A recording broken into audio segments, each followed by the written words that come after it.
Good. All right, thanks everybody for being here. We will have our pre-meeting now. We'll kind of go through the agenda, get any questions answered, and then our council meeting will start at 6. First on the agenda will be a presentation that Chief Thornton will handle at 6 o'clock. Next will be approval of minutes, February 14th, 2022, 5 p.m. work session, February 21st, 2022, 9:30 a.m. work session. Any questions? All right, next we have set public hearings. Ordinance number 224497, approve rezoning request 138522 for Adam Davidson, Holland Meadows subdivision to rezone 18.27 acres from R6 residential to R5 residential, located at 3411 Deer Road Southeast. Okay. No changes. Any questions? Set public hearing for April 4th, 2022 at 6 p.m. Ordinance number 224498, approve rezoning request 138722 to rezone 1.52 acres from R2 single-family residential district to R6 single-family semi-attached residential district located at 809 Caradell Street Southwest.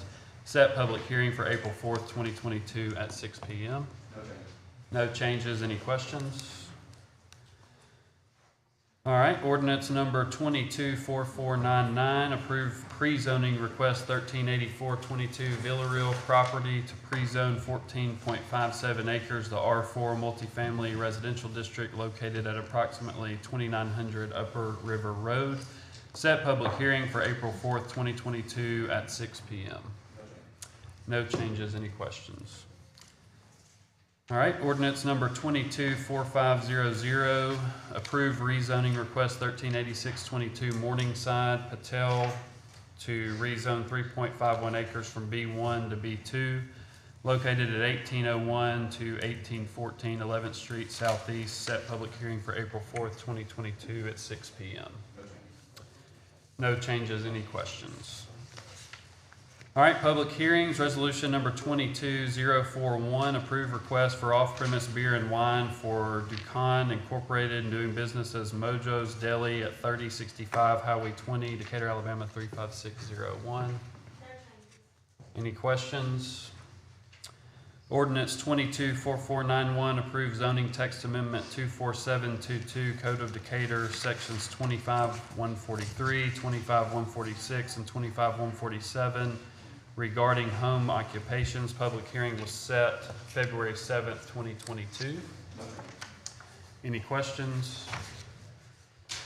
Ordinance number 224492, approve zoning text amendment 24822 Code of Decatur, sections 25110, 25112, 25113, and 25114, temporary occupancy business requirements. Public hearing was set February 7th, 2022. No changes. Any questions? Ordinance number 224493, approve zoning request 138322 for a newly annexed tract of approximately 7.1 acres to B2 general business. Property is located at 3827 and 3831 Highway 31 South. Public hearing was set February 7th, 2022. Okay. Any questions? Resolutions. Resolution number 22042, approve MUB expenditure of $3,458,113 for construction and inspection of the Clark Springs Collector Phase 2 project. Okay, any questions? Resolution number 22043, declare items no longer needed by the City of Decatur Information Services Department as surplus and authorized disposal. Any questions? Resolution 22044, declare surplus of municipal vehicles no longer needed by environmental services. Any questions? Resolution 22045, approve additional headcount and information systems and community development. Okay, any questions? Resolution 22046, approve donation from Stella May to Decatur Fire Rescue for equipment purchase. Okay, any questions? Resolution 22047, approved donation from Air Products for Decatur Fire Rescue equipment purchase. Any questions? All right, resolution 22048, approve Bibb Garrett Road improvements. Okay, any questions? Resolution 22049, approve agreement with Pewright, Mcinally Incorporated for professional services for project management, civil engineering design, and quality control assurance for the closure and capping of municipal solid waste cells 2 through 11. There are no changes, but Pewright, Mcinally. Okay. Okay, hey Nathan. Any questions? All right, resolution 22050, award bid number 22012 for towing services to Branham Wrecker Services for the Decatur Police Department vehicles. Any questions? Resolution 22051, award bid number 22013 for dry cleaning services to Terry Cleaners Incorporated, doing business as Four Seasons Cleaners for city departments. Okay, any questions? All right, resolution 22052, approved designation for voting delegate and alternates for ALM business session. There's no change to that. Any questions? Resolution 22053, authorize mayor to negotiate land purchase adjacent to Modus Road for location of ball fields to replace Aquadome ball fields. No change. Okay, any questions? Resolution 22054, authorize mayor to facilitate proposed design and construction plans for the Aquadome replacement recreational facilities to be located at Wilson Morgan Park. Once again, no change. Okay, any questions? Resolution 22039, approve Shoals Electric to install emergency fire station traffic signal, tabled from February 21st, 2022 council meeting. And do you want to say anything on that? It's just no changes to what Carl had talked about. In which we have a good option. Okay. So you guys would recommend not moving forward with this? Okay. All right, any other questions? All right, ordinances first reading. Ordinance number 224501, approve the sale of property located at corner of First Avenue and Johnson Street to John C. Calhoun Community College. No changes on our part. Okay. And we did talk about, Herman had mentioned possibly doing a double vote on that tonight. Because they're anxious to move forward, they being Yeah. the college, moving forward. And it's Decatur Utilities. I think y'all agree that it's good to go ahead and get it. Okay, any questions? All right, and then ordinance 224502, approve sale of current Fire Station 5 property. Herman? That's been changed in that last Friday, since the council has not formally approved a previous offer, the law requires that you get fair market value. And one of the ways you determine fair market value is that you look at the highest offer. And the offer that came in last Friday, unsolicited, is higher than the previous one. So thus, I've modified an ordinance that just basically declares the fire station surplus property, then allows time for anybody that has an interest in submitting an offer on the Fire Station 5, the current one, to do that by March the 29th at 5 p.m. And so that's where we are. Any other adjustments have been removed. But the purpose is to give anybody that has an interest in making an offer. We followed what we've normally done in the past. We thought we had adequately determined an offer that was reasonable, but another one has come in, which indicates that the price to be offered is higher than what we had before. So we have to adjust to that. There's an Attorney General's opinion that supports that. The City Council is trustee or custodian of public property. You must determine what is in the best interest of the city as far as the value of it, and that changed as of last Friday afternoon. So we got to, in order to be fair, we got to all those that may have an interest and to follow the law, we have to, in our mind, open it up for those that have an interest in it. There's other guidelines that were put in there. Of course, the sales offer is one of them. The proposed use of the property is another one. The third one is what is the time frame for them to make whatever modifications they're going to make and in order to occupy the building. And the fourth one, which is very important, we need to operate the fire station number 5 until the new fire station is in place. So that would be the other item. In other words, to allow the city to continue to operate in that station until we can occupy the other station.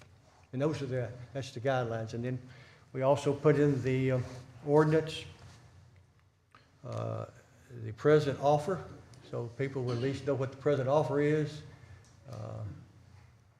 and consider if that's something reasonable. We didn't want somebody to come in and make an offer lower than that, because that's not where we are presently. All right, any questions on that? Do you mind, Herman, just briefly talking about the Attorney General opinion? It was similar. Okay. Well, of course, we looked at that this morning because we really haven't had we were trying to find methodology of what the council's options were. So the Attorney General had an opportunity with the Shelby County Commission. They had an offer on some property. They talked about it, and they said, well, we need to get an appraisal to make sure that we're getting a fair value for it. So that's what they did. The offer was for $500, and the appraisal, I'm sorry, the offer was for $600. The appraisal was $500. But in the interim, before the county commission could vote on it, an offer for $1,200 came in. So their question to the Attorney General was, can we offer to accept the first offer? And the answer was, public policy and requires that you get the highest offer and accept that. And that's in a nutshell. In other words, it was very similar to what we have here, except they had already discussed with the property owner. I'm talking about the commission had, that they were just waiting to get an appraisal. So, but the idea is until someone can make an offer, but until it's accepted, then it's open for others to make offers. So one of the other things as I already shared, was in order for us to move forward is to set a deadline for anybody who wants to make an offer. Okay, thanks, Herman. Any questions, comments? All right, we will get started with the council meeting at, Charles, sorry. Yeah, real quick, yeah.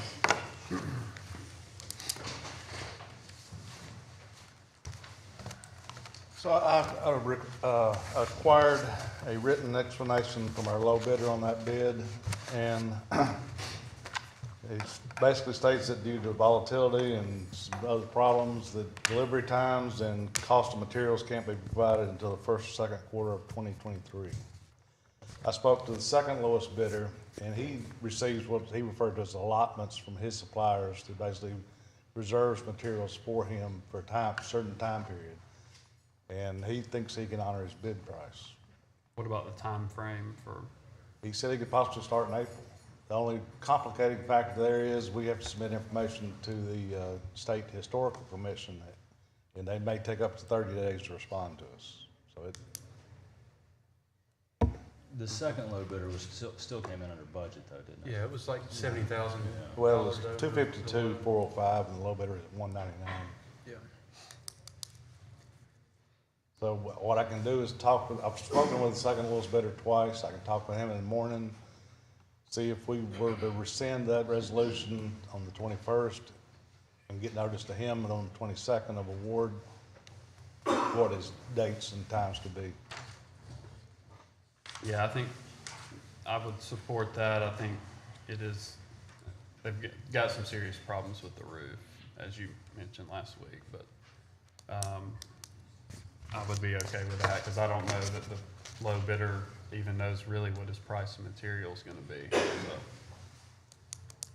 Okay, that's good, thanks, Charles. All right, we'll get started at 6 o'clock. Tell you what, So- this, Sorry, go before ahead. we break, I just, you know, really what Mr. Marks shared regarding the AG's opinion has kind of made what took place a moot point, and we need to follow that, I think, or the council will make that decision. But it's really a shame, Mr. Grissom, that you've worked hard, you put forth a price that made the council agenda, and we were hoping that the council would vote on that tonight. And then everything, your offer was published in the Decatur Daily, and then someone comes up and puts another price in, but it is considerably higher. I believe you're an honorable person, hardworking, and just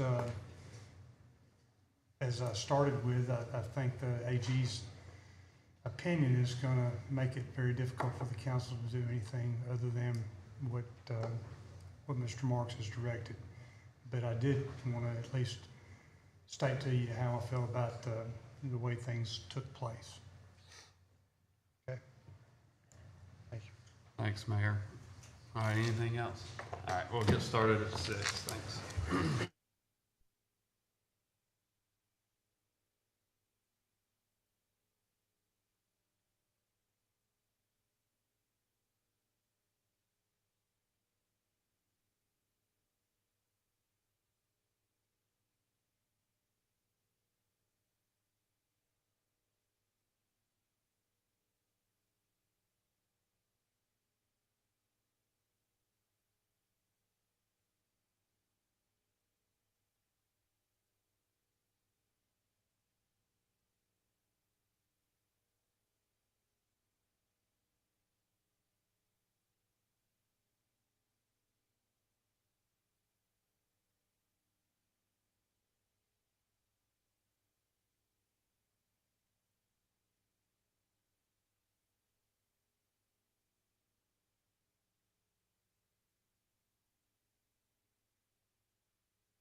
right, we will call the meeting to order.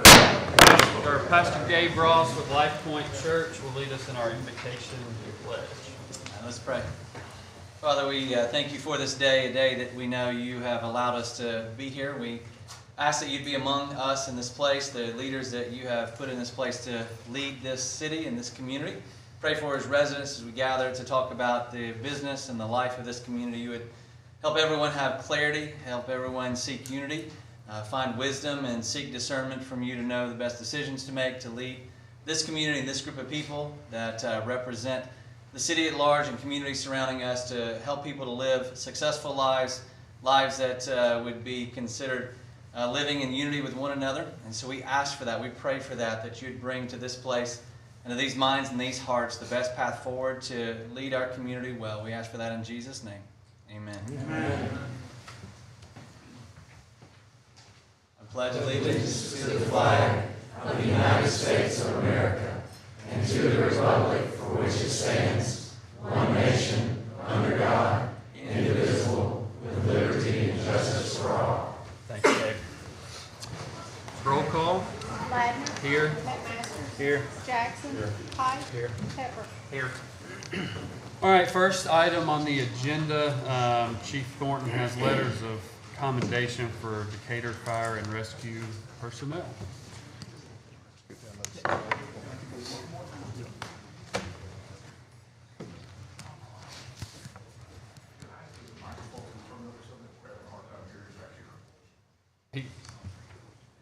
You should be able to hear once he gets there.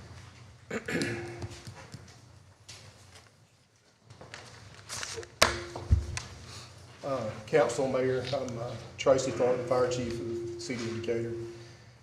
When I put this on the council agenda, I had no idea it was going to be this many people here tonight. So, hey, but it's a good thing, because what these guys done, I want all of you to know, everybody to know about it. It's a really great thing, and I'm really proud of it. I just want to read this to you real quick. On February 9th at 6:22 p.m., Ladder 3, Rescue 1, and Battalion 1 were dispatched to Bungie for someone trapped in a grain silo. After going en route, our crews were advised the person was engulfed in soybeans. Tower 4 was dispatched at that time to receive our grain rescue equipment from Station 1 and respond to the scene as well. Upon arrival at Bungie, DFR personnel were led by on-site workers to a silo to find the victim engulfed up to his neck just inside the vessel. Just for perspective, this vessel is over 100 feet tall and holds more than 1 million bushels of soybeans. On average, soybeans weigh around 60 pounds per bushel. So this works out to be around 1,200 to 1,500 semi-trucks of soybeans that was in this silo. They wasn't on top of the silo, they was at the bottom of the silo, so all the beans were above them when they was in there doing their work. Workers state he was on the outside of the silo breaking up clumps when a void space underneath him gave way and pulled him inside under the soybeans. DFR crews immediately attached a facepiece with a SCBA bottle until a supplied airline could be set up for the victim. The soybeans were being pulled from a discharge just inside the door. This created a slope of around 60 to 80 feet high of soybeans from the far side of the silo to the location of the victim and rescuers. Workers advised us the situation was very unstable and the slope of soybeans could slide down on both DFR personnel and the victim at any time. This posed a great risk to all nearby and would cause all involved to be completely engulfed if the soybeans slid down inside the silo. While facing an ultra-hazardous and unavoidably dangerous situation, members of Decatur Fire worked diligently to resolve the situation and effect a rescue of the trapped citizen. Even though the conventional methods could not be employed, our personnel exhibited clear thinking and swift action in the face of grave danger and were able to save a life. The regional safety manager from Bungie said that from his experience and training, that most engulfments like this take at least 12 hours or longer to remove someone, and most of the time they do not have a favorable outcome. From the time we arrived until the victim was clear, it took 2 hours and 17 minutes, and the patient was not injured. So daily, these guys make me proud that I'm associated with them. I'm proud to work with them. I'm proud to call them my friends. They're part of my family. And like tonight, I couldn't be more proud of what these guys done. And we got a group of guys that got dispatched to that call, but we got 8 stations and 3 shifts that are all filled with the exact same type of people. So at this time, I'd like to award letters of commendation to all the people that was on that call that night. First one is driver engineer Dustin Hobart.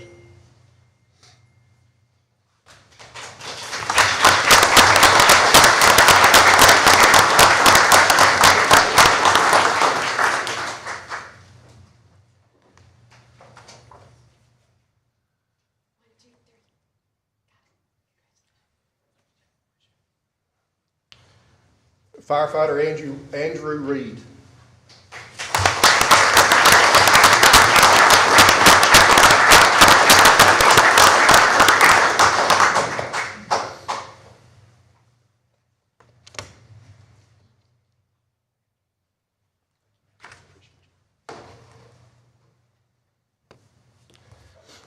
Firefighter Caleb Jones.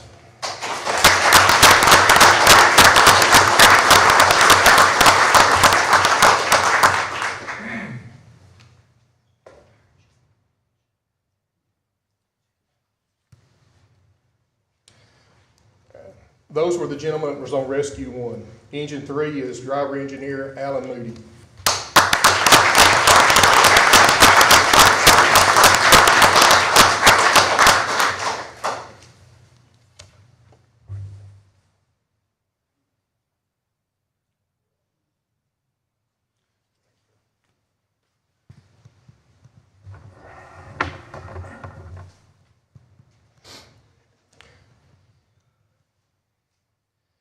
Firefighter Adron Davis is not here tonight, but he was one of the ones also on ladder 3, but he couldn't make it to the ceremony tonight.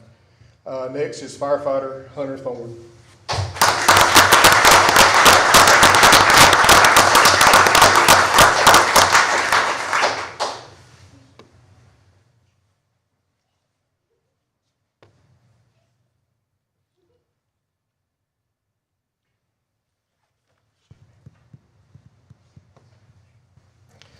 All right, Engine 4 is Lieutenant Donald Holmes.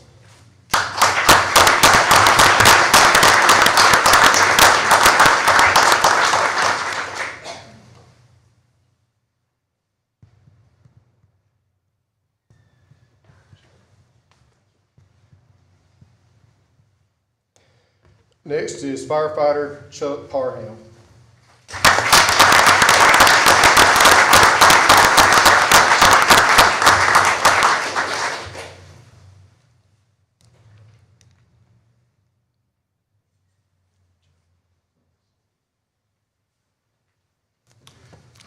Next is Firefighter Wesley Smith.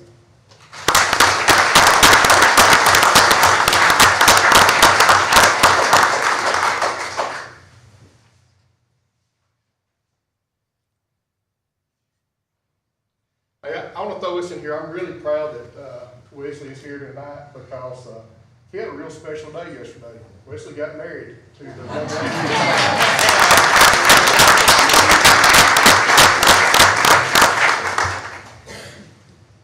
I think he really loves the fire department to be here tonight. We love him, that's for sure. Next is Battalion Chief Brandon Strickland.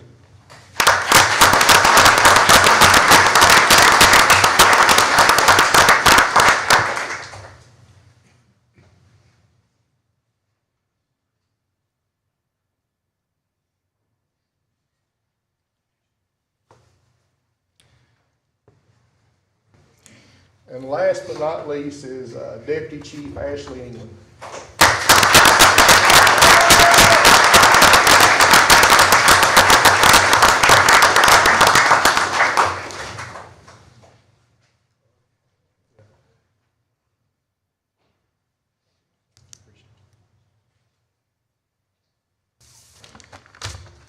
Thank y'all. I appreciate it, guys. One more round of applause for all that.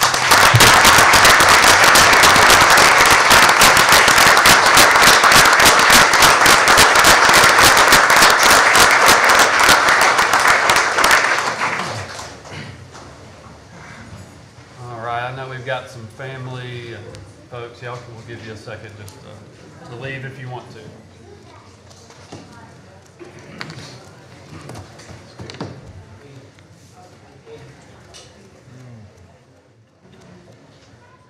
All right, we will go ahead and get started with the rest of the agenda. We do have quite a few people that have signed in, and just kind of wanted to go over that real quick.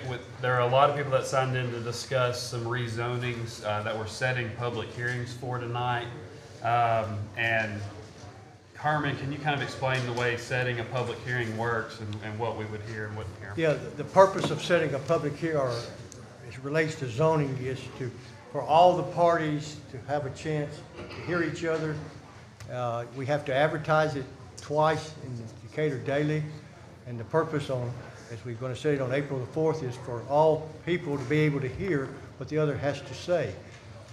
And that's what the council needs to consider, all of it at one time, not piecemeal it. So that's the purpose of a public hearing, is for anybody that has an interest in that particular item to come forth and share with the council, so everybody concerned can hear and have an equal opportunity to hear that.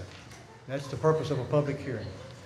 That's right. So of course, public comments are welcome, but as far as the public hearing for these rezonings and any setting of a public hearing, the purpose of the public hearing we're setting is to have people come and speak and tell us what their opinions are, and for us to be able to respond, and planning to be able to respond, and engineers and the other parties concerned as well. So just kind of to clear that up. And Herman, I'll probably just wait till that agenda item and ask if there's anyone to speak on it when we get there. Correct. And then the fire station, when we get to that agenda item, whoever signed in to speak about that will ask you to speak at that time. So, all right, so let's get started. First is approval of minutes. Anybody have any issue with not taking these together? All right, we'll take them both together. Approval of minutes, February 14th, 2022, 5 p.m. work session, and February 21st, 2022, 9:30 a.m. work session. So moved. Second. Motion by Mr. McMasters, second by Mr. Pike. Any discussion? Roll call. Widener. Aye. McMasters. Aye. Jackson. Pike. Aye. Pepper. Aye. Those minutes are approved with a vote of 5-0. Next, we have set public hearings. Ordinance number 224497, approved rezoning request 138522 for Adam Davidson, Holland Meadows subdivision to rezone 18.27 acres from R6 residential to R5 residential located at 3411 Deer Road Southeast. Set public hearing for April 4th, 2022 at 6 p.m. Lee? Yes, this is roughly 18.27 acres, currently zoned R6 townhomes, looking for a portion of this subdivision to be rezoned to R5 patio homes. Okay. Any questions on that? I don't see anybody on that particular item here to speak, so. All right, ordinance number 224498, approved rezoning request 138722 to rezone 1.52 acres from R2 single-family residential district to R6 single-family semi-attached residential district located at 809 Caradell Street Southwest. Set public hearing for April 4th, 2022 at 6 p.m. Yes, this is 1.52 acres. You might know this as the former Decatur florist location there on Caradell. They're looking to get a R6 townhome designation for that zoning.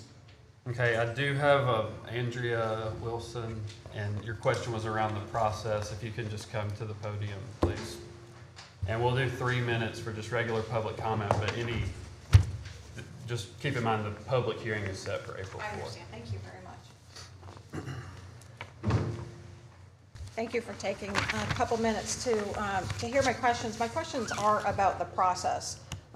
It's twofold. What is the process to properly inform and engage stakeholders in this process? There's a sign out in front of the property, and there was an article that ran in the paper, but there really needs to be engagement with residents on Caradell Street and in the surrounding residential streets for this and for future potential requests for rezoning. There's many opportunities up and down Caradell Street and other streets for this to happen. What is the city doing to ensure that Carradale Street conditions are not further degraded with this rezoning? Things like access management, multimodal access, preservation of our streetscaping, traffic calming, which we desperately need on Carradale Street. So basically, if we take those 3 existing residences in the single idle florist building on that south side of the block, there in that one block, you're going to increase it from 3 existing and 1 idle to 15 total. That's going to be a magnitude of an increase in the pressure on what is supposed to be a neighborhood connector. But anybody who drives up and down Carradale has experienced that it's more like a city connector, because the reality is that Carradale carries a burden beyond connecting neighborhood traffic to local destinations, with traffic cutting into connections from Austinville to Spring, Danville, and Beltline. I've only lived at 1306 Carradale for 4 years when Maydeen Wilson called my husband and asked him to come home because she had fallen and broken her hip. Thomas and Maydeen Wilson bought their house in 1961. My husband was raised there. We have wonderful neighbors. I tutor my little next door neighbor, Samaya McDonald, and she's afraid getting off the school bus because of our traffic on Carradale. My mother-in-law was afraid going out to get her mail because here's the mailbox, and she didn't want to step down into the street and reach around in a normal way because of the traffic on Carradale Street. I see young kids bicycling, and there is nothing, no buffer for them to safely bicycle. I see young families with young mothers pushing strollers down a street that has absolutely no sidewalk. And you may say, well, they can get up onto the grass. Have you ever tried to push a stroller down the grass? You could say, oh, those little kids in their bikes, they could get up on the grass. These are street bikes. They're not BMX bikes. So that's my question, twofold. What's the process to actually engage with us? I, for one, will not be in town on April 4th because I have an out-of-state, long-delayed medical treatment. So I can't be here. I can't be in 2 places at one time. And my neighbors on Carradale Street are concerned. We're not saying that we absolutely are against it, but Carradale Street has to be improved and it has to be preserved. Thank you. Okay, thank you, Ms. Wilson. Lee, do you mind just briefly kind of going through the process real quick? So for the planning side of it, the planning commission meeting where this is first heard, the process is every property within a 500-foot buffer of the property looking for the rezoning is hand-delivered notice of the time and place of the meeting as well as a map. And a legal ad is run in the paper as well, stating the time and place of the planning commission meeting. Once that happens and then it comes to the city council, the public hearing is set for a month away, and then it will run 2 times in a legal section of the newspaper as well to notify the public of the time and place of the meeting to be heard. Okay. Thanks, Lee. Any comments from council or questions? Okay, so that public hearing will be set for April 4th. Thank you. Next is ordinance number 224499, approved pre-zoning request 138422, Villarreal property to pre-zone 14.57 acres to R4 multifamily residential district located at approximately 2900 Upper River Road, set public hearing for April 4th, 2022 at 6 p.m. Yes, this is 14.57 acres currently outside of the city limits of Decatur, looking for a pre-zoning. And pre-zoning, of course, if approved, would have 6 months to annex into the city to receive that zoning. Okay, any questions from council? Okay, we have quite a few that have signed up to speak. Again, sit in the public hearing, but if you want to make public comments, we'll hold those to 3 minutes and try not to repeat what someone else has said. And I'll just kind of go down the list. Steve Abbott is the first, if Steve would like to speak. Mr. Lander, let me Yeah. share, the hearing's April the 4th, you already said that. So those comments that they make, they need to either put them in writing or be back April the 4th, because all the people involved need to hear what everybody is saying. Yeah. All right, thank you. Sure. Mr. Abbott, if you would like to speak, yeah. Well, I got a lot of comments will be made from a lot of the residents. So I want to speak to two items particularly.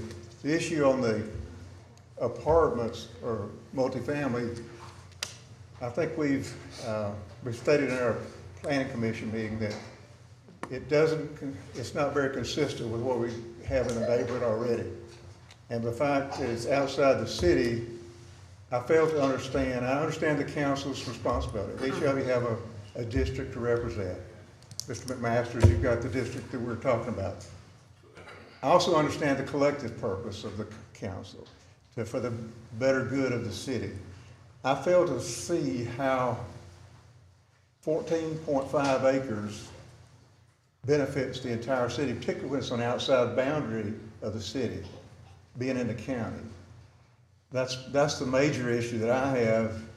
How does it benefit the city? I don't think if any of you had to deal with this, what my friends and neighbors are having to deal with, would like to contend with this in your backyard, particularly 30 feet in the, to Mr. McMaster's credit, I believe he did meet with several of the residents, and I appreciate his effort to come out there.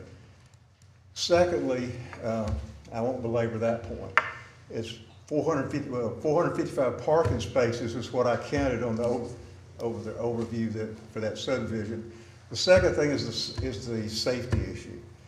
I think several of the residents have researched a lot of this, and there's been other studies that were issued prior to the one that you're referencing from the Planning Commission, and which stated that this intersection, particularly of Upper River Road and 67, exceeded the average accident rates for the state of Alabama.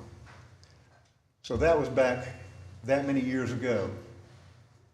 And my question is,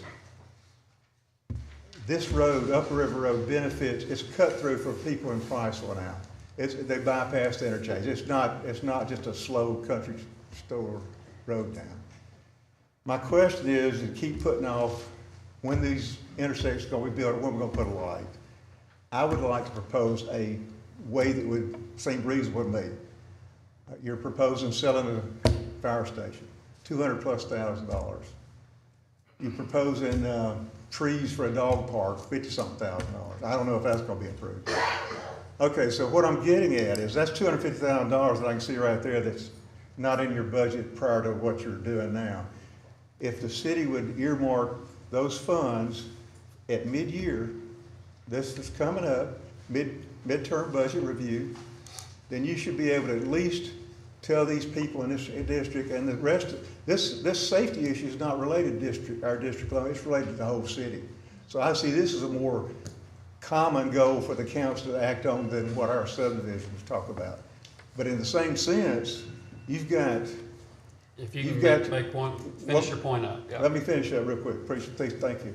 The point I would like to make is, if you choose to do so, then you could have the city legal department purchase the property. You could have them condemn it if they don't want to sell it. You could have the engineer department design the thing. They're in-house. You're paying their bills already, their salary.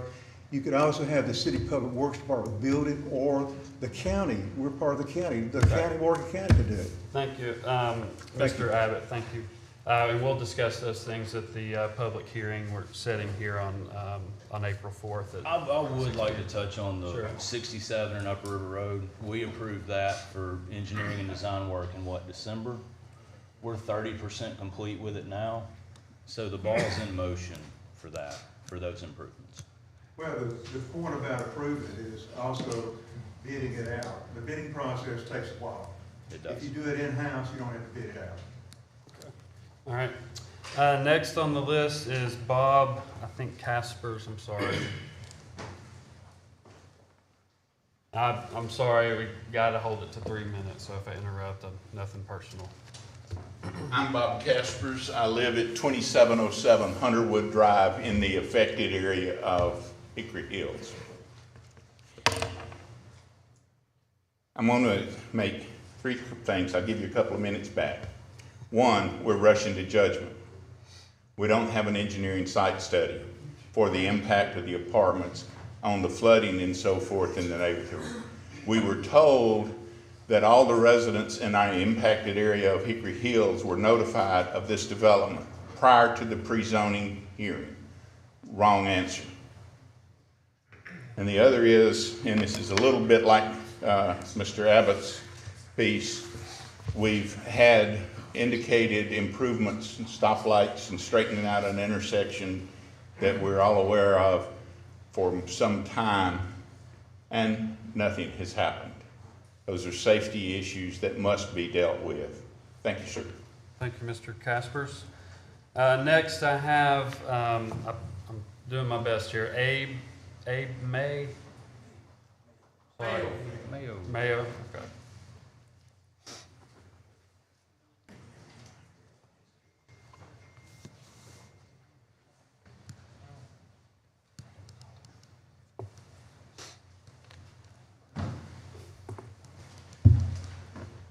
I'm Abe Mayo. I live at 2802 Hunterwood Drive. I've been there 15 years, and it's a great place to live. Beautiful neighbors. It's a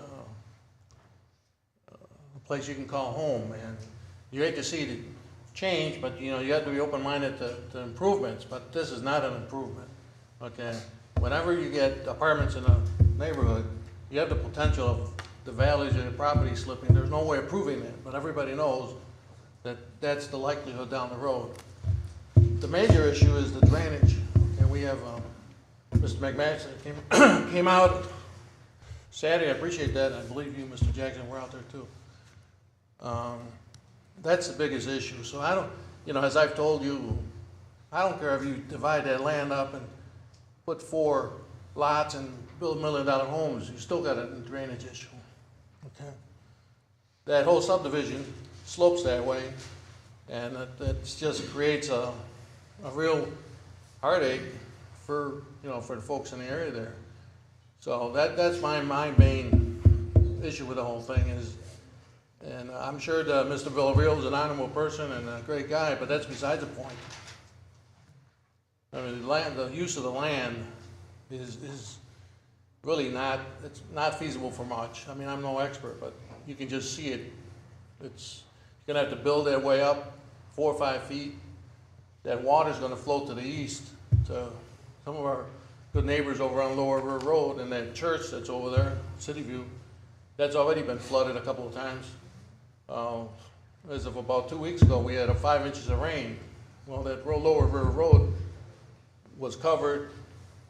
The county came out and blocked the road to prevent somebody from driving off the road, and that's part of that Morris subdivision there where they put that retention pond. Well, that retention pond overfilled. So if we couldn't engineer that right, how are we going to engineer this right? Okay? So I have very little faith in it being done right because we don't have a good history here. So that's my point. Appreciate your time. Yes, sir. Thank you, Mr. Mayo. Next, I have Joamra Dillingham.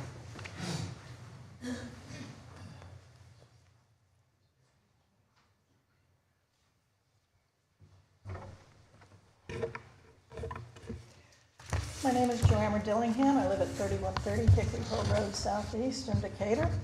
Thank you for your phone calls and your emails, Mr. McMaster. I really appreciate it. I don't know if this is appropriate, so tell me if so or not.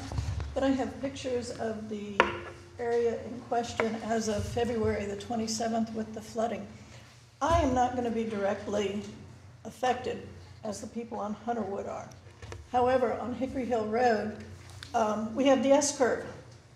And we've already had 1 fatality there in the last year. We're seeing increased traffic.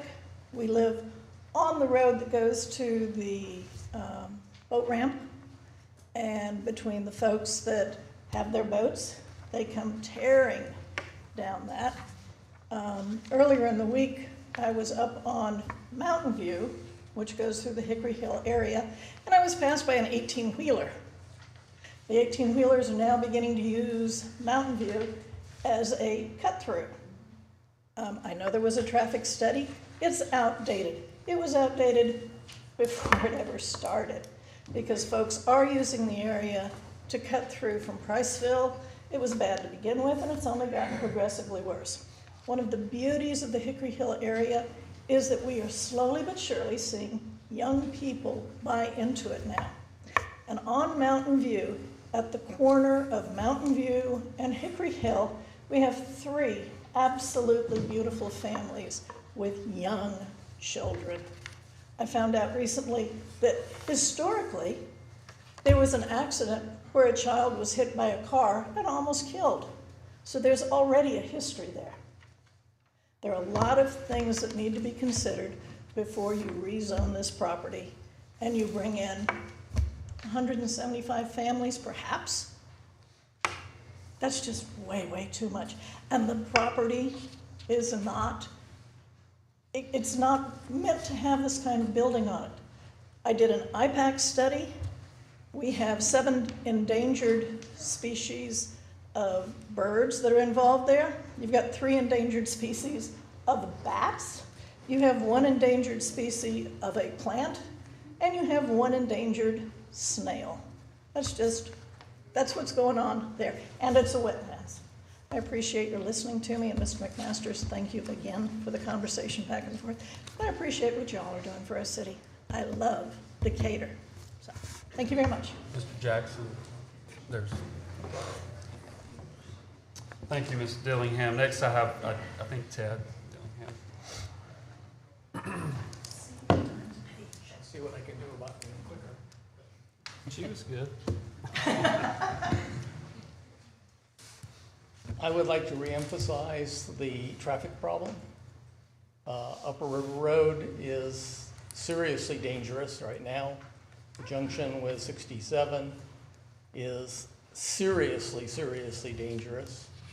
The junction of Hickory Hill with 67, I don't drive on anymore because it's too dangerous to make a left turn. And the junction of Indian Hill, which brackets this whole area, is also prone to accident. Before we dump another 175 families into this locale, we absolutely have to do something about it. Now, this April 4th session, I'm unfamiliar with the agenda and mechanization of that. Could someone possibly answer my question? How is that going to actually function? And will we be able to talk about things like traffic abatement? Herman. Well, the answer to that is that the very thing we're doing tonight is what's going to happen on April the 4th. You're going to hear from the different people. You can share whatever you wish to. So the developer and the engineer, whomever else is involved can hear what you have to say. That's the purpose of the April 4th. Can we request then that a traffic engineer that's aware and understanding of traffic in this area and can talk notably about it will be present at April 4th? Is that developers? That's up to the this is only to be considered a rezoning. The issues you're talking about are very important, but those come at the level where he starts to develop it. This is only to approve the zoning. So I understand the out of sequenceness of the thing. It seems a little obscure. all right, Thank I you. appreciate it. Thank Thank you. All right, next I have Lyle Blythe.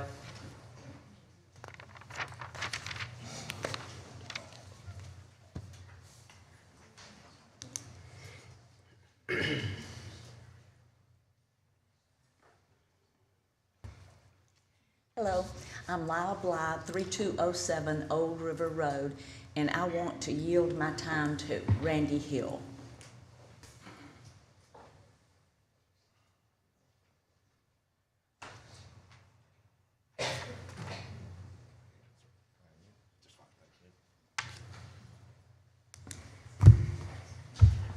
Hello, Council.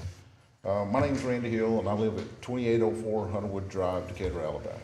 Mr. Mayor, Chairman, council members, I'd like to ask the council that ordinance number 22-4499, request number 1384-22 be tabled for the following reasons. At the February 15th, 2022 meeting by the Planning Commission, Mr. Lee Terry did a presentation concerning the rezoning of Mr. Villarreal's property. In the presentation, Mr. Terry stated that a lot of the information itself consisted of information submitted from Mr. Villarreal himself. Secondly, the traffic report information, again presented by Mr. Terry, was a traffic report completed in the year 2020. And that was confirmed by the chairman's answer when I asked when was the traffic report completed. On several occasions, I have called the planning department and spoke with Mr. Marquise and Mr. Healy, asking to see the report. I was told that the report was not completed.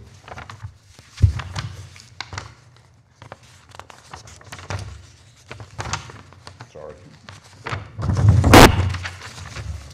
I just recently, on March the 3rd, 2022, was supplied a copy of the report by our District 3 Councilman, Carlton McMasters. And by the way, thank you, Mr. Carlton, I appreciate your help. Mr. Terry's presentation, as I recall, there were 3 points that were made stating that Upper River Road was a minor artery, Upper River Road was currently at 38% capacity, and then a member of the Planning Commission asked if the report had considered AM and PM peak travel times. I think Mr. Terry's answer was that the information was not taken into consideration. In the short period of time that I have had to read the information contained within the report, I have found that the data supplied by the city, for example, concerning traffic information contained within the report itself was supplied by the city for the years 2013, 2014, 2015, and 2016. This area has since seen tremendous growth to include a new Publix, a new school, and at least 4 or 5 new subdivisions, with more being added every day. Therefore, this important information, in my opinion, was not included within the report and deserves more attention and consideration, and seemed to have been omitted from Mr. Terry's presentation. Observations made by several residents that live in our area see and deal with these issues every day. For these reasons, I am asking the council to table ordinance 22-44-99, request number 1384-22 be tabled. Thank you for allowing me the time to speak, and I hope you will honor my request. Members of our community would like very much to have an opportunity to discuss and have considered these important facts and topics, because these important factors affect our neighborhood, our homes, our children, and our everyday lives. Mr. Villarreal has expressed his contributions to the city, and I am most appreciative. I truly hope that he will take the time to consider the community in wanting to do what is best for our area that we live in every day. To date, I am not convinced that this is in the best and most appropriate area for high-end apartment complex. There are numerous other important factors. Can we wrap up the last point? Sorry. There are numerous other important factors involving wildlife, environmental issues, flooding issues, and so on and so forth. But thank you. I appreciate it. Thanks, Mr. Hill. The next one, I'm gonna have to read the address. At 2804 Peabody Circle. It's at the bottom. Thank you.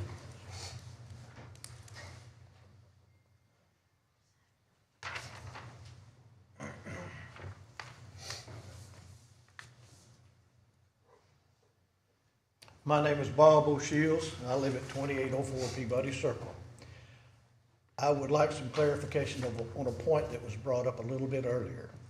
It is my understanding that prior to a planning commission vote or meeting, everyone should be notified as required by law. Is that not correct?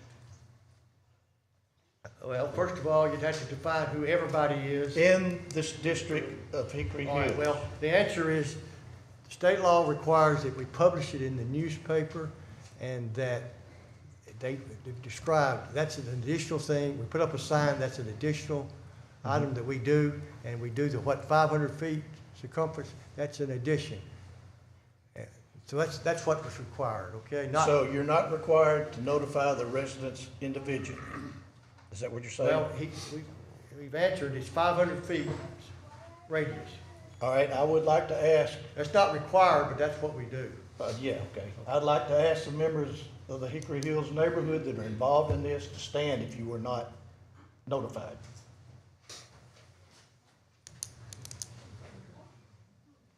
I'd like y'all to count these people and put that into the record. I appreciate your time. Thank you, thank you. All right, thank you, Mr. O'Shields. Next I have Leslie Richard.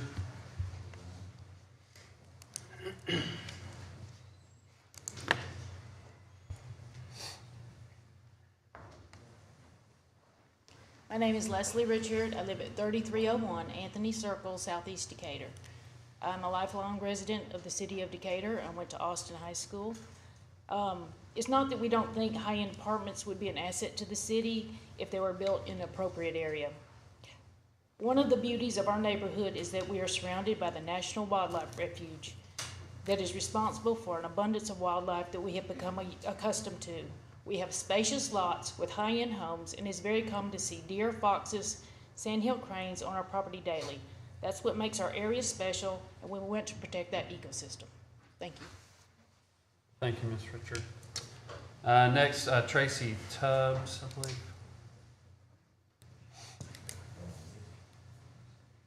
Thank you, Mayor and Council, for hearing us tonight. I know that it's going to be repetitive. I'm going to take very little time.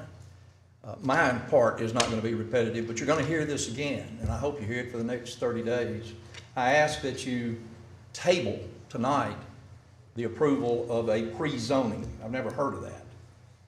I was chairman of the Planning Commission here for several years, served from 94 to 2000 something on the zoning board. I know how this works. Here are the solutions that we need. We got a lot of voters out there. We got a lot of taxpayers out there. I've lived there for 24 years. We recently had a tornado come through there that they call straight line winds. A lot of us are still trying to pick up scraps, put together houses, fix fences. My shrubbery is completely torn up from it. It remains that way, and I'm working on it. But it's home. It's where we've raised families, and it's what we've invested in. R4 does not fit there. It doesn't fit our R2 zoning. It doesn't fit Morris's R3 development.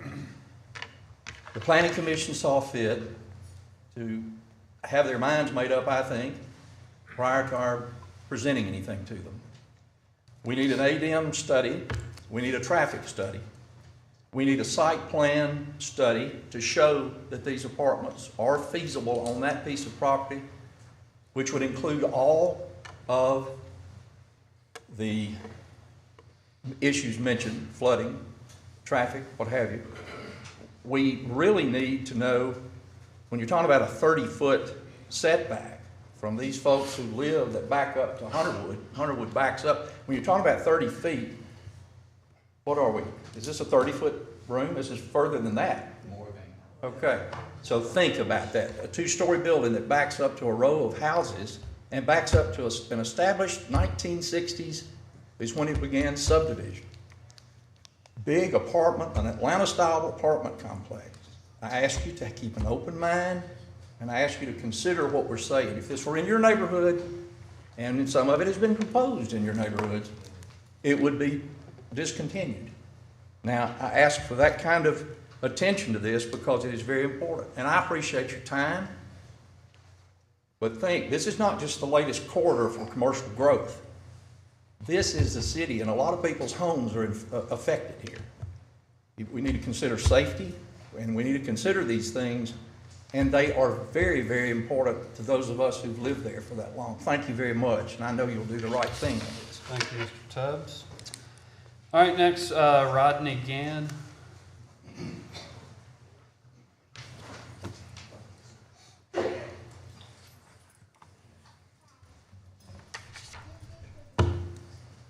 My name is Rodney Gann. I live at 2903 Hunterwood Drive in the Hickory Hill subdivision. Billy, you and I have worked together for 36 years.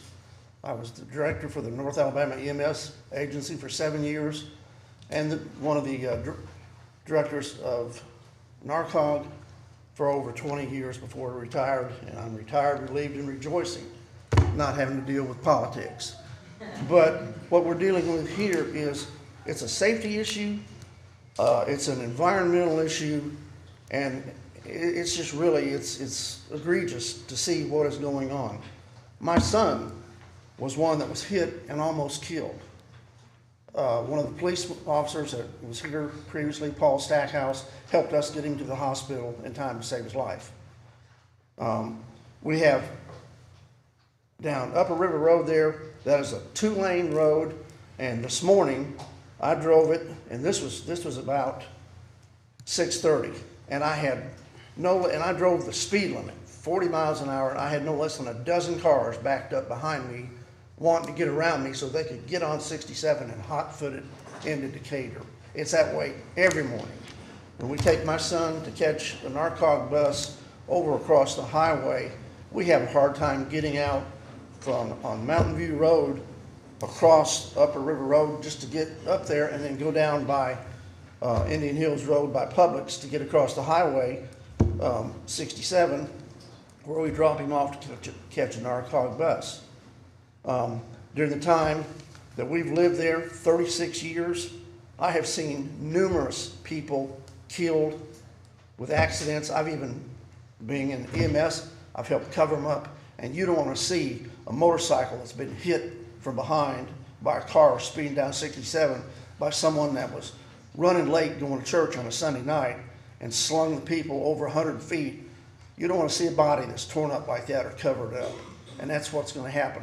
You won't be able to widen Highway 67. You will not be able to put traffic lights on 67. If you do, you're going to interfere with wildlife out there. The feds will not allow you to do that. And it's getting worse and worse as far as at nighttime, the traffic and the lights and everything like that. People are not courteous. They won't let you in and out of the traffic there at the intersection of Upper River Road 67.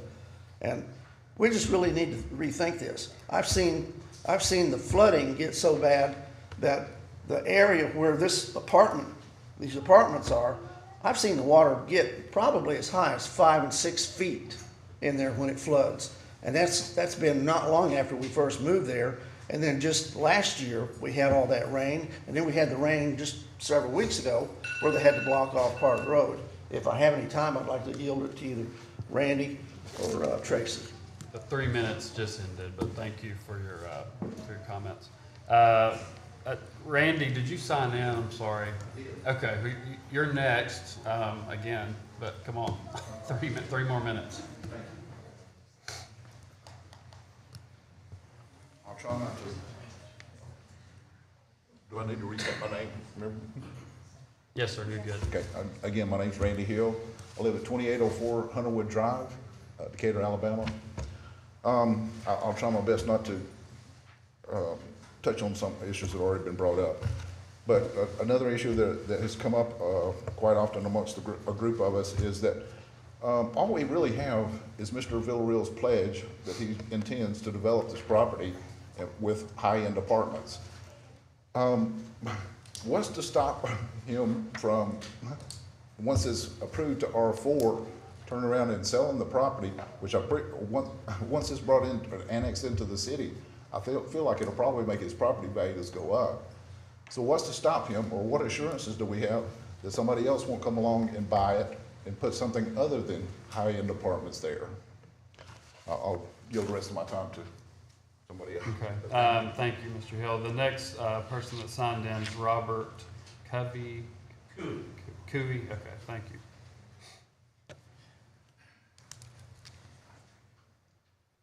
My name's Robert Cooey. I live at 3318 Indian Hills Road. Obviously not the first time I've been up here on things, but I appreciate the prayer that was offered up a while ago that talked about the lives of our community. That's what I'd like for y'all to do. Actually, is consider the lives of the people in the community. Because sometimes that's not easy to do when you think about how much the city's wanting to make off money from the different things. I mean, it's just a fact. I lead teams at work, and we make decisions all the time. I've got a lot of people that work for me on activities. I'm a safety engineer. I'm not a lawyer. I'm not a person who addresses everybody publicly. But I really wish I would look at the lives of the community there. There was a guy that got killed many years ago named Tim Benich, right where Indian Hills Road and 67 intersect, my brother's best friend. I begged the council at that time to work out there and try to get something together because it wasn't ready to build businesses. It wasn't ready to put in what came in. They didn't do it. He lost his life. A little girl lost her daddy. So I'm asking y'all to really consider about that. I'd like to talk about the safety of the drainage real quick. And to date, look, I live on Indian Hills Road, right there where Publix was put in. We were promised out there that we're going to make it safe. We're going to create this area where you can't see, well, it'll be 80%, or it'll be blockage.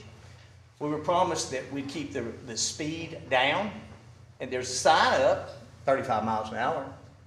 There is a sign once you start turning into the property, into Indian Hills Road, that says no trucks allowed. But up at the top up there's no sign. Now there is to go the opposite way towards Burning Tree, not towards Indian Hills. You can get as many trucks as you want to coming in there. There's been wrecks there right on the corner of Upper River Road in Indian Hills. Tractor trailers turned over, gas leaks, where they said, hey, you can't go into your house yet because trucks has turned over. Miss Ginger Ritchie, a lady that goes to church with me, got hit from behind because of the traffic. There is heavy traffic there. It is not, as it is right now, it is not a safe area. My boys, I have a 16, 11-year-old boy. You know what? I won't let my 11-year-old boy go across the road and get the mailbox. I'd ask to try to get this straightened up here. Whether you put speed bumps in or whatever, I don't know. But it's a dangerous place. If one of my kids get hit or one of my kids get killed, then I'm going to tell you something. I'm going to be upset with the city. And right now, that road out there is not a good place. And what I'm pleading with y'all to do is really, look, there's a purpose in it being out of sequence. I do stuff at work all the time, and we try to set up plans all the time. And y'all know as well as I do that there's a purpose in it being out of sequence. That's not a... Thank y'all. Thank you, appreciate it. Mr. Cooey. Next, I have John Tadlock on the list.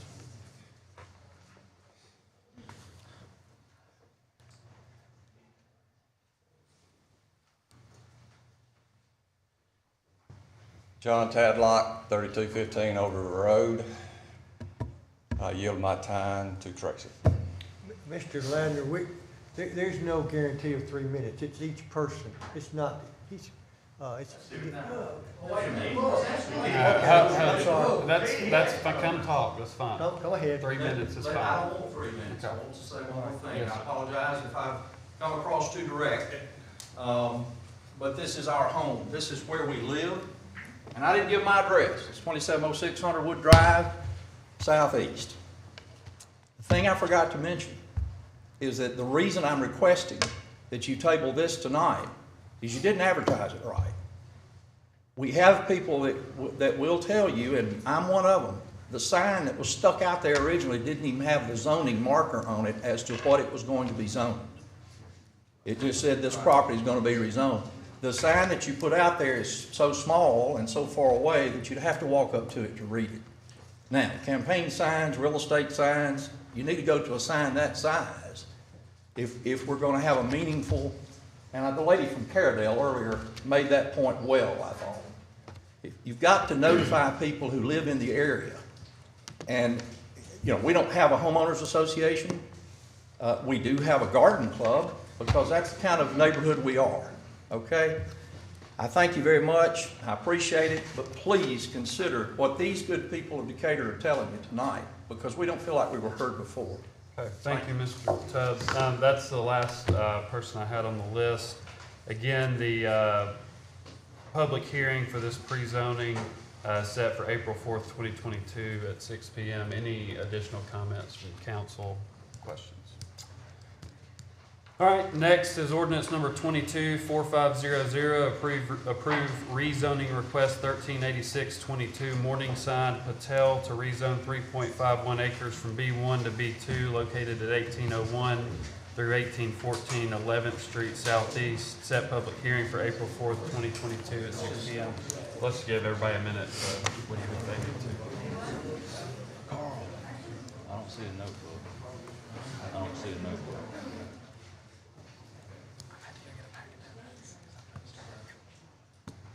So y'all set the last one for the public hearing April 4th? Yes.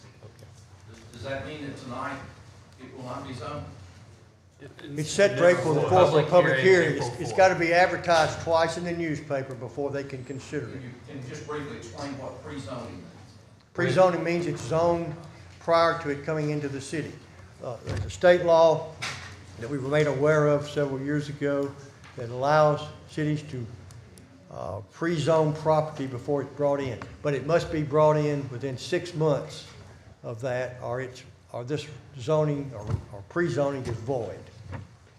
So it's by state law. That's what we were made aware of that. So Lee, go ahead on D, please. Thanks. This is approximately 3.51 acres. The Morningside Shopping Center is what it's known as. Currently B1, looking to go to B2, and the important note on this one was that the Planning Commission did not recommend approval of this item. Okay. All right, any questions or comments on that? All right, that public hearing also will be set for April 4th, 2022 at 6 p.m. Thank you, Lee. All right, next we have public hearings. Resolution number 22041, approved request for off-premise beer and wine for Decatur Incorporated, doing business as Mojo's Deli, at 3065 Highway 20, Decatur, Alabama 35601. Lori? This is a change in ownership request, and they have satisfied all of our agreements. Okay, this is a public hearing, so if there's anyone here to speak on this item, you can speak now. All right, seeing no one here to speak on this item, I'll consider the public hearing closed. So moved. Second. Motion by Mr. McMaster, second by Mr. Pike. Any discussion? Roll call. Ladner. Aye. McMaster. Aye. Jackson. Pike. Aye. Pepper. Aye. Resolution 22041 is approved 5-0. Thanks, Lori. Ordinance 224491, approved zoning text amendment 24722, Code of Decatur, sections 25143, 25146, and 25147 regarding home occupations. Public hearing was set on February 7th, 2022. Lee? Yes, this is a change to how home occupation approvals are granted. Looking to go to an administrative approval process, which would shorten the time that it is required for citizens to be able to have home occupations. So moved. Well, let me open the public hearing. This is a public hearing, so if there's anyone here to speak on this item, you can speak now. All right, seeing no one here to speak on the item, I do have a motion for Mr. Pepper. Second. Second for Mr. Pike. Any discussion? Tom, you okay with this? Yes. All right. All right, any other discussion? Roll call. Ladner. Aye. McMaster. Jackson. Pike. Aye. Pepper. No. That ordinance 224491 is approved with a vote of 4-1. All right, ordinance number 224492, approved zoning text amendment 24822, Code of Decatur, sections 25110, 25112, 25113, and 25114, temporary occupancy business requirements. Public hearing was set on February 7th, 2022. This is a similar administrative change, looking to go to administrative approval of temporary occupancy businesses, again, to shorten the time that it takes for the citizens to get these requests granted. Okay, this is also a public hearing. If there's anyone here to speak on this item, you can speak now. Seeing no one here to speak, we'll consider the public hearing closed. So moved. Second. Motion by Mr. McMaster, second by Mr. Pike. Any discussion? Roll call. Ladner. Aye. McMaster. Aye. Jackson. Pike. Aye. Pepper. No. Ordinance 224492 is approved 4-1. Next is ordinance number 224493, approved zoning request 138322 for a newly annexed tract of approximately 7.1 acres to B2. General business, property is located at 3827 and 3831 Highway 31 South. Public hearing was set on February 7th, 2022. Yes, this is 7.1 acres on South Highway 31. The Champion Dodge dealership recently annexed and looking to get a B2 zoning. This was recommended for approval by the Planning Commission. Okay, this is a public hearing. Anyone here to speak on this item can speak now. All right, seeing no one here to speak, we'll consider the public hearing closed. So moved. Second motion by Mr. McMaster, second by Mr. Pike. Any discussion? Can you tell us what B2 allows, actually? B2 is our general business district. It's our broadest of the commercial categories. Most of the major thoroughfares, 6th Avenue, have B2 zonings outside of the redevelopment areas of 6th Avenue, of course. But car lots generally fall into that category. But essentially, anything, and I'm going to support this, but just for public knowledge and awareness, basically anything can go into B2, right? There are some restrictions, but it is our least restrictive of the commercial categories. Thanks, Mr. Jackson. Any other discussion? Roll call. Ladner. Aye. McMasters. Aye. Jackson. Pike. Aye. Pepper. Aye. Ordinance 224493 is approved 5-0. Thank you, Lee. Resolutions. Resolution number 22042, approve MUB expenditure of $3,458,113 for construction and inspection of the Clark Springs Collector Phase 2 project. Jimmy? Yes, Mr. Ladner, Mayor, Council, my name is Jimmy Evans, Gas, Water, Wastewater Operations Manager at Decatur Utilities. This will be for the installation of approximately 6,400 feet of new 21-inch PVC sewer main. This will be to replace an old 12-inch clay sewer main in the Clark Springs Phase 2 project. This project is directed at mitigating and minimizing sanitary sewer overflows in the collection system. This project will also provide additional flow capacity for current and future demand. We opened bids on January 27th and had 2 responsive bidders, with Cleary Construction being the low bidder. We recommend approval. So moved. Second. Motion by Mr. McMaster, second by Mr. Pike. Any discussion? That's a different contractor than we had for Vortex. Did they bid Yes, on this that? is a different contractor. Did they bid on this project? No. Okay. It's 2 different types of projects. Okay. This is an open cut, the other was a pipe bursting. Okay. All right, any other discussion? Roll call. Ladner. Aye. McMasters. Aye. Jackson. Pike. Aye. Pepper. Aye. Resolution 22042 is approved 5-0. Thanks, Jimmy. Resolution number 22043, declare items no longer needed by the City of Decatur Information Services Department as surplus and authorized disposal. Good evening, Mayor and Council. I'm Brad Phillips, Director of Information Systems. This is just simply asking that you declare electronic items no longer needed as surplus. We can turn them in for recycling. So moved. Second. Motion by Mr. McMaster, second by Mr. Pike. Any discussion? Roll call. Ladner. Aye. McMasters. Aye. Jackson. Pike. Aye. Pepper. Aye. Resolution 22043 is approved 5-0. Resolution 22044, declare surplus of municipal vehicles no longer needed by environmental services. Becky? Yes, these are 5 garbage trucks in various conditions, most of them not good. We are going to sell them on Gov Deals and ask for approval. Okay. So moved. Motion by Mr. McMaster, second by Mr. Pike. Any discussion? Roll call. Ladner. Aye. McMasters. Aye. Jackson. Pike. Aye. Pepper. Aye. Resolution 22044 is approved 5-0. Resolution 22045, approve additional headcount in information systems and community development. Ms. Sandlin. Rochelle Sandlin, HR Department. This is a resolution to add additional headcount in our Information Systems Department and our Community Development Department to support increased operational needs. I have the managers of those departments available to answer any questions.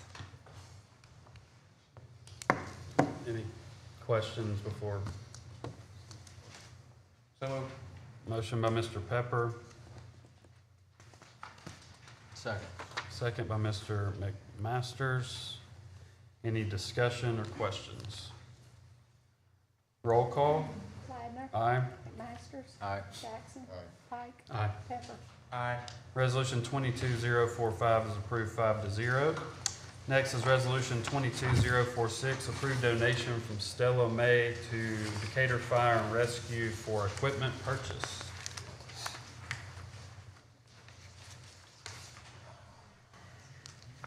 Tracy Thornton, Fire Chief, Decatur Fire. This young lady, Stella May, each year she works hard raising money, and she does different things to do that, and she always makes a donation to the fire department. This past year, it was a $2,500 donation, and we just asked that be taken from general funds into our donation account to purchase new nozzles for our fire trucks. So moved. Second. Motion by Mr. McMaster, second by Mr. Pike. Any discussion? Roll call. Ladner. Aye. McMaster. Aye. Jackson. Pike. Aye. Pepper. Aye. Resolution 22046 is approved 5-0. Resolution 22047, approved donation from Air Products for Decatur Fire and Rescue equipment purchase. Same way each year, Air Products Corporation always does a donation to us. It was $5,000, and we're asking also that this be taken out of the general fund, given to us so we can help purchase those nozzles for the trucks. So moved. Motion by Mr. McMaster, second by Mr. Pike. Any discussion? Roll call. Ladner. Aye. McMaster. Aye. Jackson. Pike. Aye. Pepper. Aye. Resolution 22047 is approved 5-0. Next is Resolution 22048, approved Bibb Garrett road improvements. Carl? Yes, Mayor, Council, Carl Pruitt, City Engineer.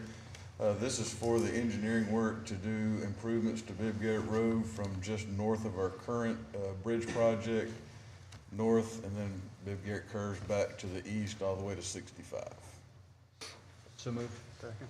Motion by Mr. McMaster, second by Mr. Pike. Any discussion? The cost associated with that, Carl? For construction or just the engineering work? The engineering's right around 135. Yeah, about 135 for engineering. Without that engineering, it's difficult to say what construction cost would be. If you just want me to guess, I'd say it's probably gonna fall $1.5 million, give or take, maybe 2, depending on what construction costs do to us in the next 6 to 12 months. Okay, any other discussion? Roll call. Aye. McMasters. Aye. Jackson. Pike. Aye. Pepper. Aye. Resolution 22048 is approved 4-1. Resolution number 22049, approved agreement with Pewright, Mcinally Incorporated for professional services for project management, civil engineering design, and quality control assurance for the closure and capping of municipal solid waste cells 2 through 11. Hello, Wanda Tyler, Landfill and Recycling. This is the proposal from Pewright Mcinally for the design and quality control work. We're about to cap about almost 100 acres, and that cells 2 through 11. This is part of the 3M settlement. And if you have any questions, they're here. Okay. Second. Motion by Mr. Pepper, second by Mr. Pike. Any discussion? Blake, can you just give a real brief, tell us what's going on? I think we need to know that. Blake Mcinally, Pewright Mcinally, 310 8th Avenue Northeast. So this is a project related to the 3M settlement.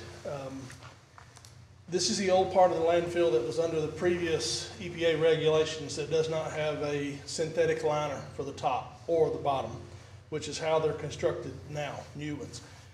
So of all the engineering studies and studies by everybody involved in the process, everyone involved in the mediation process, over a period of several years, the solution is to cap these old landfills with synthetic liners.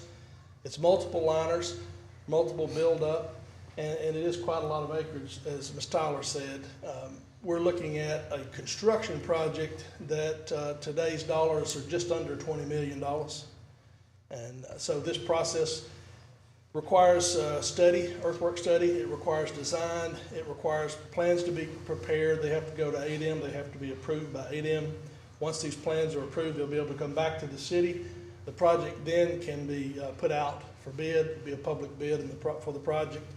Once that is approved by the council, the construction would go forward. The construction process will probably take 8 to 9 months. There's quite a lot of quality control process that goes into this. Essentially, we're putting a rubberized polymer liner over the top of the landfill in multiple different layers. This gets heat welded together to make one solid cap. It's covered with a foot or so of dirt and grass. So it's a pretty intense design and requires people on site all the time doing earthwork testing and doing weld testing with respect to the liner. And we'll provide all of those services during the construction, the design, the permitting, and assisting with all the bid process. So really cradle to grave in this effort. The entire project in your proposal package you got, I think you will see it's about two and a half years. Yeah, so it's a pretty long project from one end to the other. Okay. Thanks, Blake. Any other discussion? Roll call. Ladner. Aye. McMaster. Aye. Jackson. Pike. Aye. Pepper. Aye. Resolution 22049 is approved 5-0. Resolution 22050 award bid 22012 for towing services to Branham Wrecker Services for the Decatur Police Department vehicles. Yes, Charles. Council President, Mayor, and council members, I'm Charles Booth, the purchasing agent for the city. We received 2 responses on this bid from the police department, and Branham Wrecker Service was lowest. So moved. Second. Motion by Mr. McMaster, second by Mr. Pike. Any discussion? Roll call. Ladner. Aye. McMaster. Aye. Jackson. Pike. Aye. Pepper. Resolution 22050 is approved 5-0. Resolution 22051, award bid number 22013 for dry cleaning services to Terry Cleaners Incorporated, doing business as Four Seasons Cleaners for city departments. Yes, sir. Terry Cleaners was the sole respondent on this bid, and we recommend award to them. So moved. Motion by Mr. McMaster, second by Mr. Pike. Any discussion? Roll call. Ladner. Aye. McMaster. Aye. Jackson. Pike. Aye. Pepper. Aye. Resolution 22051 is approved 5-0. Next is Resolution 22052, approved designation for voting delegate and alternates for ALM business session. Herman, ALM. Well, that's the, where we appoint for the meeting that comes in May, the League of Municipalities meeting. You have to appoint a delegate that can vote at the public meeting, or the business meeting in this case. And what this does is designates the mayor first, then the council president, and then council president pro tem, in that order. In other words, if the mayor's not able to be there for the council president's not able to be there, then we go to the council president pro tem. League of Municipalities requires this so they have the correct credentials when the delegates arrive, and that's the purpose of this. So moved. Motion by Mr. McMaster, second by Mr. Pike. Any discussion? Roll call. Ladner. Aye. McMaster. Aye. Jackson. Pike. Aye. Pepper. Aye.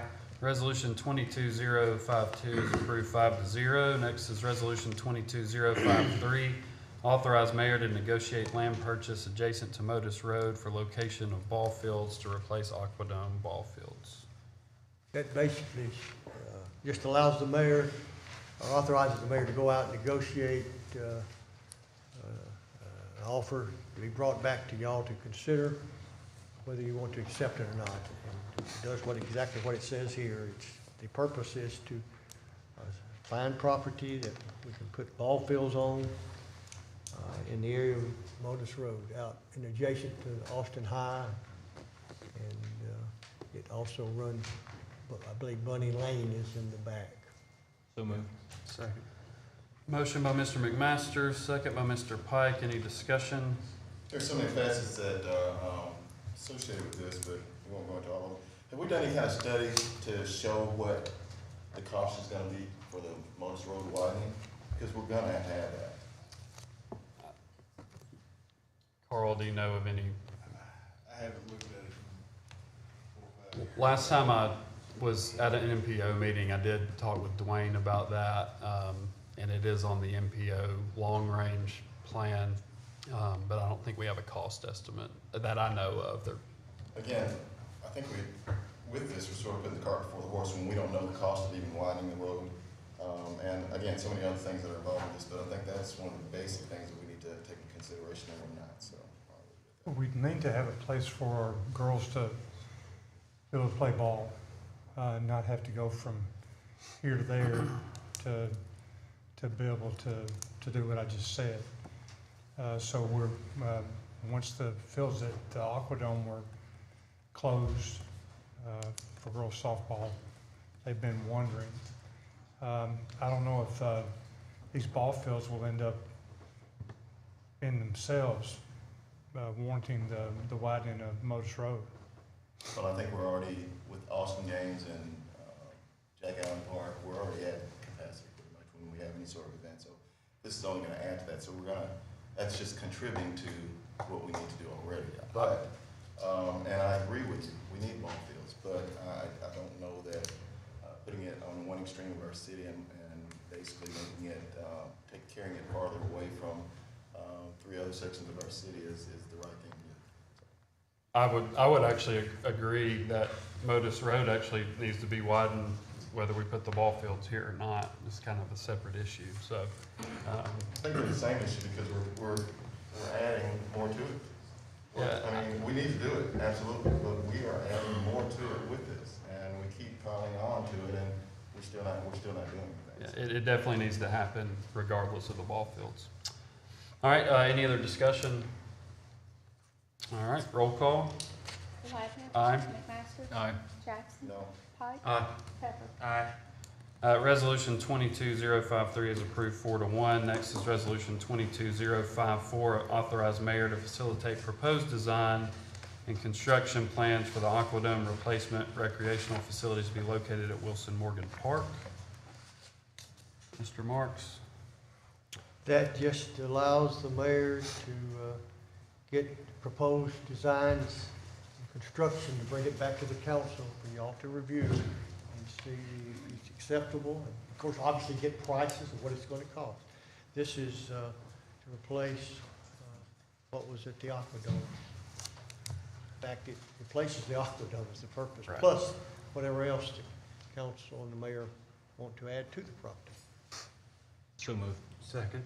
Motion by Mr. McMasters, second by Mr. Pike. Any discussion? You know, I beat this horse to death, but this is taking this out of a community that the Aquadome was intended to serve, and there is no plan for any sort of replacement there, so I won't support this. All right, any other discussion? Roll call. Ladner. Aye. McMaster. Aye. Jackson. No. Pike. Aye. Pepper. Aye. Resolution 22054 is approved 4-1. Resolution 22039, approved Shoals Electric to install emergency fire station traffic signals, was tabled from February 21st, 2022. Yes, Mayor, Council. After further discussion with the fire chief and doing some other investigating with Temple Electric, I would recommend rejecting this bid, and I can move forward with Temple with a substantially cheaper option that would function well for the fire station. So moved. Second. Motion by Mr. Pepper, second by Mr. McMasters. And that's to reject the bid. To reject, well, reject the resolution, would do the same thing? That would be the same thing. Yeah, yes. Yes. Okay, any discussion? Roll call? Ladner. No? McMaster. No. Jackson. No. Pike. No. Pepper. No. All right, resolution 22039 fails with a vote of 5-0. All right, ordinance's first reading, ordinance 224501, approve the sale of property located at corner of First Avenue and Johnston Street to John C. Calhoun Community College. Gary? It's Mr. Ladner, Mayor and Council. This is a piece of surplus property that's been in use by Decatur Utilities for many, many years. It's a parking lot now. It was a parking lot for the old administrative office back years ago. And since then, that office has been torn down. Of course, we relocated down on Central Parkway. So Calhoun is building a building there on this piece of property where the old building was, and they need this property here to expand their footprint there and to serve more potential students there with the dorm. So this is surplus to us. Our Utilities Board has approved this here, and Calhoun is really ready to do this project and get it going, so we would request your consideration to allow us to dispose of this property. So I'll make a motion for immediate consideration.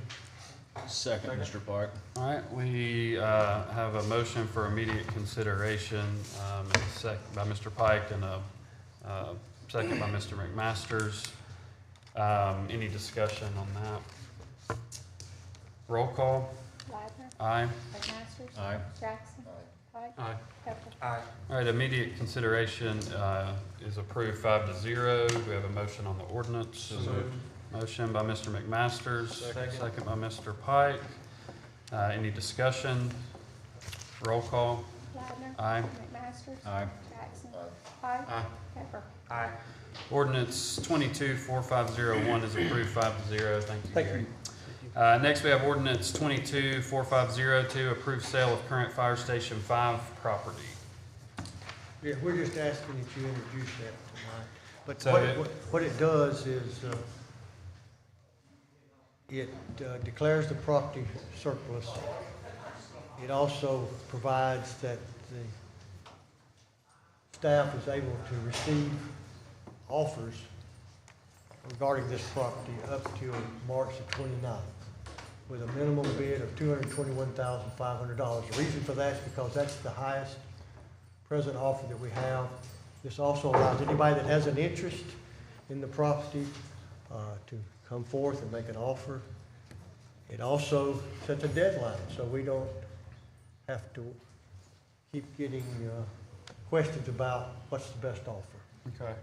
And so this is a first reading for the Yes, sir. amended ordinance. Okay. Right. How are we gonna advertise this, Herman? I do not, we thought we did a effective job. That's up to, if the council needs to share with us how they're gonna advertise it. It's pretty well known that we have a fire station for sale, or will have. But I just we need guidance on how y'all wish for that to be made known. But it might be, I guess my point is, it might be known by a few people locally. Obviously, it wasn't known by everybody, that's why we have had someone come in and do another bid, but it might be known locally, but there might be someone who would bid more than even local people would if we advertise outside of this. So I'm trying to figure out why we would not advertise and open this up to, basically the world to know that we're selling. That's a possibility, obviously. It's not, you understand it's not required that you advertise. That doesn't mean we don't do it. We want everybody that has an interest in it to be made aware. But we're looking for guidance on how the council wishes for us to make the. Yeah, the law doesn't say that we have to advertise it if we're selling it, only if we're buying something, but I guess I'm just concerned that we're gonna leave money on the table if we don't advertise and just kind of spread this out as much as we can. It's fine. So- I'm just looking for we're looking for Yeah. guidance as a staff, that's all I'm. And we've got a March 29th date. I guess that's the next question, why are we rushing through this? Well, it's been out there for some time, but I don't know. That's another thing, if y'all want to suggest a later date, that's fine. We had to put some date in there, and it's, so we can change that date, that's not, obviously. I personally would like to see us expand and use as many reasonable avenues as we possibly can to advertise this and say that we've got this property for sale. Because I think that if we don't, and let people come in with bids, because if we don't know that we're getting the best. I agree price with we that, that's the possibly can. purpose, to get to fair market value, and I agree with that. Or, I think we should be trying to get the greatest amount of money for our citizens. That's the we fair possibly market can. value. Well, not necessarily, even beyond that. Oh, well, okay, Well, Yeah. but also for the best use. I think Yeah, the use the matters. one of the, that's, we want to be, we don't want somebody just to hold it, we wanted to make use of it. And those guidelines, I think those parameters have to be put there when we advertise, what Right, people that's right. use for, That's what we- what the expectations are. That's right. I think those That's part of the parameters have to be laid advertising. out. That's right, that's part of what we're talking about doing. Good point. But we know that our firefighters aren't moving in before, moving out before June, is that correct, Tracy? He said in the spring. Okay. It'd be spring. And so if, I don't understand why we're going to push a timeline forward instead of, using as much time as we possibly and reasonably can and get the best price that we can. Well, I don't disagree with that, obviously, but we have people that are interested in the property, and they need to know, because they need to make plans. That was that's the other purpose. They need to know where we are and make plans for it, but that's up to, obviously, for the council to decide if they got a deadline that you want to set further off. Sure is. Is there any recommendation for how we would want to advertise? I mean, obviously, we have newspaper, we have our city website, we have social media, but I don't know if, do y'all, I mean, Charles, is there a way to do that that's reasonable to?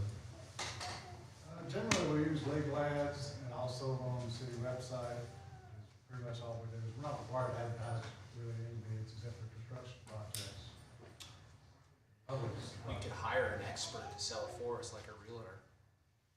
So we initially talked about, we were gonna use, Gateway Realty.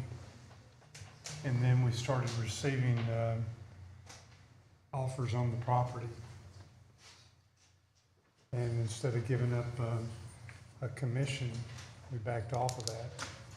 I think there's ways to do. I'd rather not give up a commission, I'm sorry, I didn't mean to cut you off, but I'd rather not give up a commission, but I do think that we've got all sorts of avenues via the internet or anything else to advertise this and let people know that we've got a piece of property and know what those parameters are before we sell that. And I think that if we do that, I mean, we've seen here in the past week or so that we got a increase of $16,500 over the original, the bid that we were gonna accept. So I think that until we know that we're getting the actual best price and they meet our guidelines as to what the usage can be for that building, then I think that we owe it to our citizens to do that. Yeah, I don't think we need to, I think we can advertise in a reasonable way, whether it's by the things I just mentioned, that I don't know if they'll go national or not, but they might.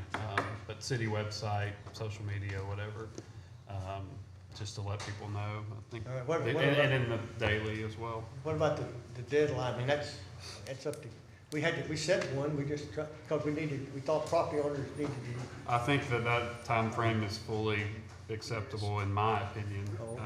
But I'm one guy, and I think Mr. Jackson has a different opinion. So, again, I know that we are roughly, 3 weeks away from that date. And again, that might be ample time, but I don't understand why we're rushing, because we were actually looking at doing it previously for immediate consideration.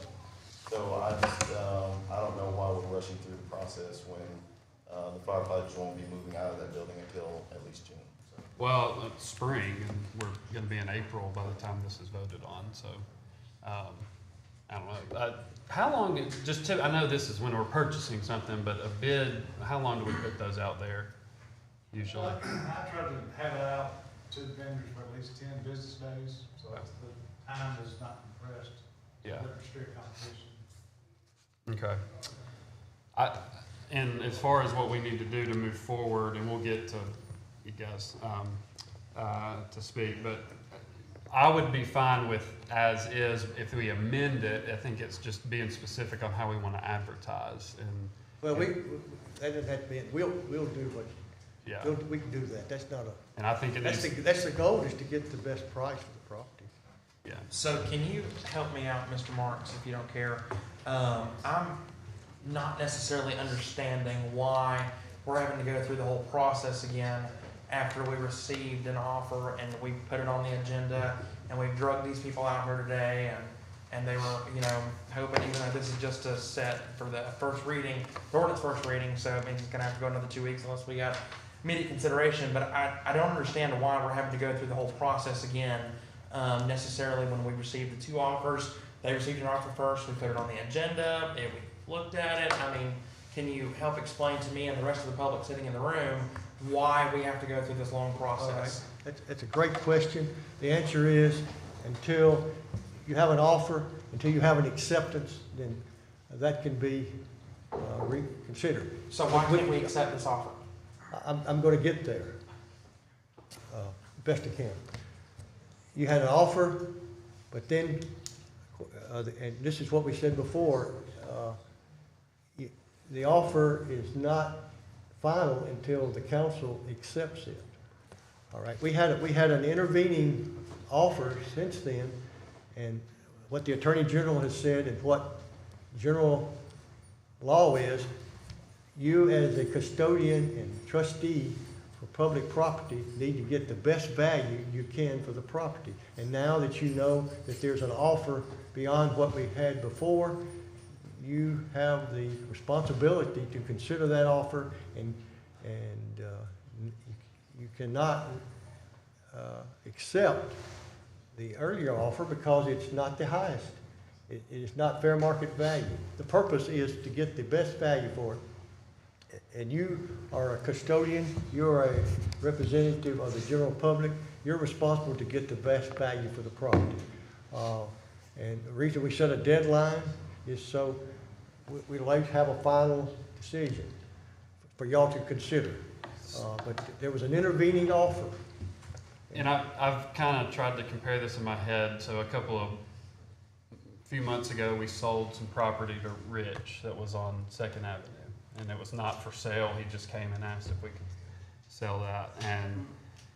And what would be this Attorney General thing I read today, what that would mean, in my opinion, is that, yeah, we went forward, we had one offer, it was fair market value based on the appraisal, but if in the meantime, even before we voted, after we presented it, it ran in the daily, if another offer had come in based on this Attorney General ruling, we would have had to entertain and consider accepting that offer.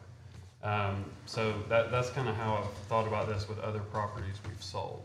I see this one as different than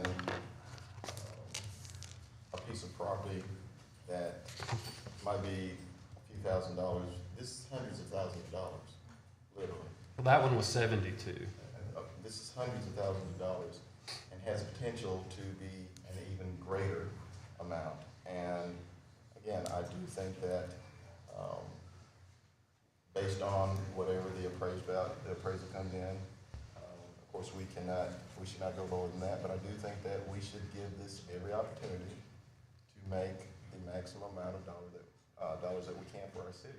But again, I just don't see this as the same. And in the past, when we did the other fire station, Herman, we didn't do it like this. We didn't accept one bid. As a matter of fact, the person had one bid, and we turned that down and went to go deals in that particular case. Because it didn't, anyway, yes, but that was a difference. And I don't disagree with your analysis, other than the previous fire station you're speaking of was in disrepair. It was vacant, it was deteriorating, and we didn't know what it was worth on the market. And even more so, I guess that even strengthens my argument that we should do this one. Oh, I don't disagree with that, okay? All right, I'm going to go ahead and get to public comments, if that's okay. First, I've got Chase on the list, if you want to come. And we'll do 3 minutes, and again, we try to keep it to 3, just wrap up, and I'll try to give you some leeway. Good evening, Council. So first and foremost, Billy, my offer was well above appraisal, and also tax records indicate that property's worth $110,000. My offer was 95% higher than that. And also, I had an escalation clause that would have preceded the offer that we got in, the illegal offer that we got in last minute, because to my knowledge, bids were turned off. So the AG opinion that Herman shared, it's not comparing apples to apples, okay? In this situation, we had a cutoff date with bids. The city accepted the highest bid. You know, if we're gonna argue the fact that the Attorney General is saying the city has to publicly display any properties for sale, then Herman, you're quoted in the paper saying the exact opposite. I mean, I have it right here. It says, the city did not list the old Fire Station 5 as being for sale. The city doesn't seek to sell its property by advertising that it's available. He said, usually people come to us and offer to buy city property. And it's no secret that we were building a new fire station, end quote. Okay? So the city never lists its properties publicly for sale. So why am I the one that's getting punished for the malpractice in law? I really don't understand that. I was told that my offer was accepted and that bids were cut off. What more do we need here? I'm a real estate agent, and I would lose my license if I did this. Like, this is a big no-no. I would lose my license. And the city should be held to the exact same standards, in my opinion. So, on February 8th, I viewed the fire station with Josh Anders, my director of operations, Kyle Demeester, the CFO, and Dane Shaw, the director of development. We were all there. We viewed it. I submitted my offer on February the 9th. Kyle told me that there were several other parties interested and that the city was taking highest and best offers, with the cutoff dates on bids being February the 18th. Once again, Chase, cutoff dates on bids are February the 18th. Cutoff dates on bids are February the 18th, okay? All right. There were multiple offers, so it's no secret. This was no back deal. I mean, everybody knew about it. There were multiple offers. Okay, so let's fast forward to Monday the 21st. I won't forget, I was at Chick-fil-A. Okay, I get a phone call. Chase, are you sitting down? Yeah, I'm sitting down. Congratulations, Chase. You got the fire station. Congratulations. I'm not going to lie. I tear up because it's something that we have been working so hard for. You know, as a young professional in this city, like, we work our butts off to get to where some of you are today. And that was very emotional for us. And my team and I, we celebrated. We like, it was big for us. We want to keep the integrity of this building together. We want to keep the history of this building. We're not tearing it down. We're gonna have a party for the firefighters. That's the plan. We're gonna have a big event for all of them to come in and celebrate this with us. That's what we want. That's what we want to do. So once again, the AG opinion said you have to accept the highest price offer for it. And according to the rules set in place by our city officials, Chase Christian did not make this rule. This was our city officials. According to that rule, my offer was the highest. It was the absolute highest from all of the bids. So please take that into consideration when you're discussing this. Chase, you got the call from whom? Kyle Demeester. Thanks, Chase. And I think y'all can, if anybody has any comments or questions for Chase, but I'll comment after everyone speaks. Let me say one quick thing. I want to make sure it's understood. An offer is not accepted except by the city council. We have learned from this as a staff, but the council has to approve the offer. Staff cannot do that. So, I mean, I just want to make sure. So that's what the Attorney General's office is saying. It's not final until the governing body accepts it. So that's all I'm saying. Hold on. That's all I'm saying. I just want to make sure. You can come back at the end if you have something. Mr. Anders is next on the list.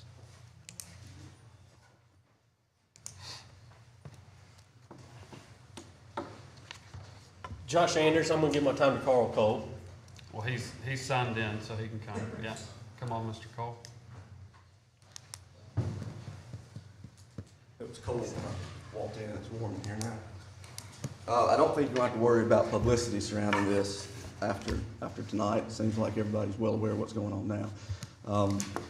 Carl Cole, 522 Oak Street, if that's necessary.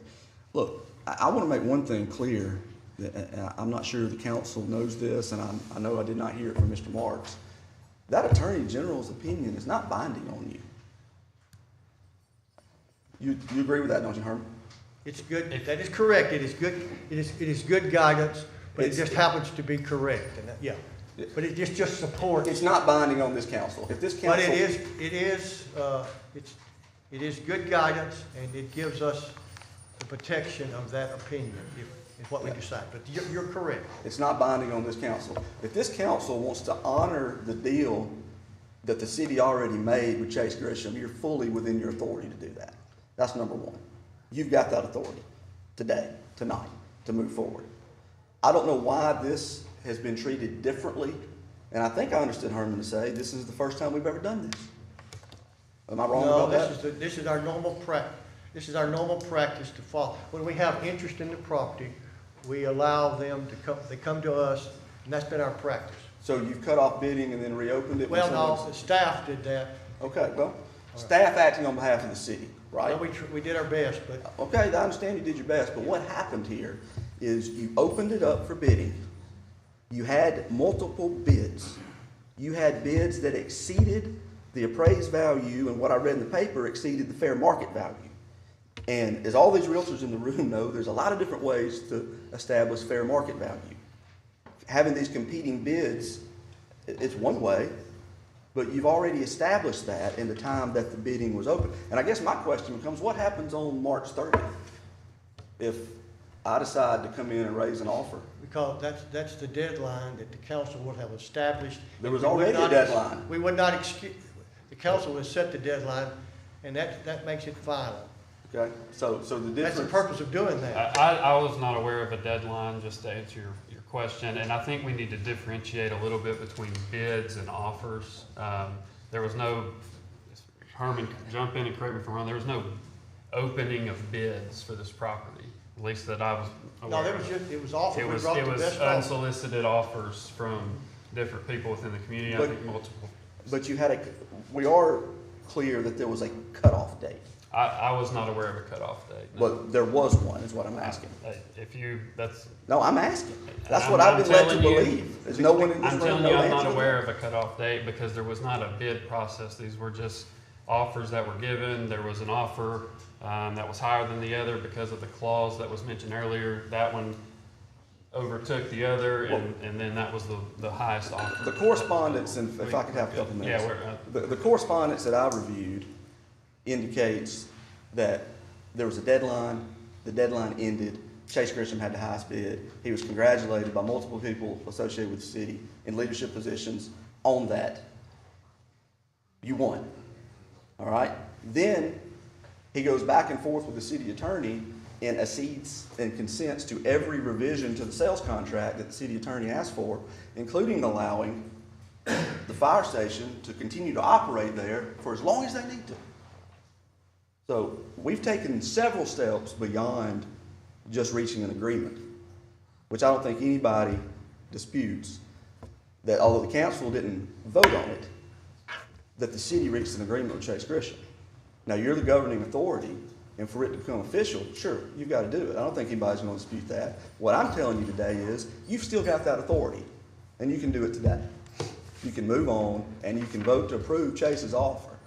And if you read that Attorney General's opinion, which isn't binding, the last paragraph, maybe next to the last paragraph, is a short one, pro forma language.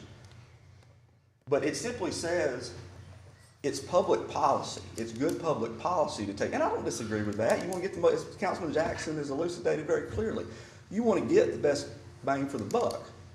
But it's also good public policy to honor the commitment that you've already made.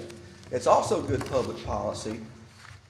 I mean, I can think of any other, that Assistant Attorney General 40 years ago decided to hinge her opinion on, well, let's just get the most money we can. This council can probably come up with all kind of other good public policy things that would supersede that. The purchaser, what's it going to be used for? Are we selling it to a drug kingpin? Or selling it to an established realtor? What are we doing here? The point I'm making is you've got the power, you've got the authority, and you can do it, and you can honor your agreement, and you can show the integrity the city I know possesses, and honor that agreement and sell this property to Chase. And in my opinion, that's what needs to happen. Otherwise, we're inviting just, chaos down the road, because nothing's going to stop people from using this as a precedent to come back and say, oh, well, bids are closed, but I want to make an offer. And some would argue that's good, because we get more money. Well, some would offer that's going to hold up progress in the city. Yeah. And I'm happy to answer any questions. Well, as you know, fundamental law is you have an offer. In order to get a contract, you have to have an acceptance. There was one. And there is no acceptance by the city council. That's the only ones that can And I'm accept. simply saying the city accepted it and they can No, the ratify city is the city council. I understand that, Herman. All right. Someone from the city told Chase the offer's accepted and you win. And we're simply here for a vote.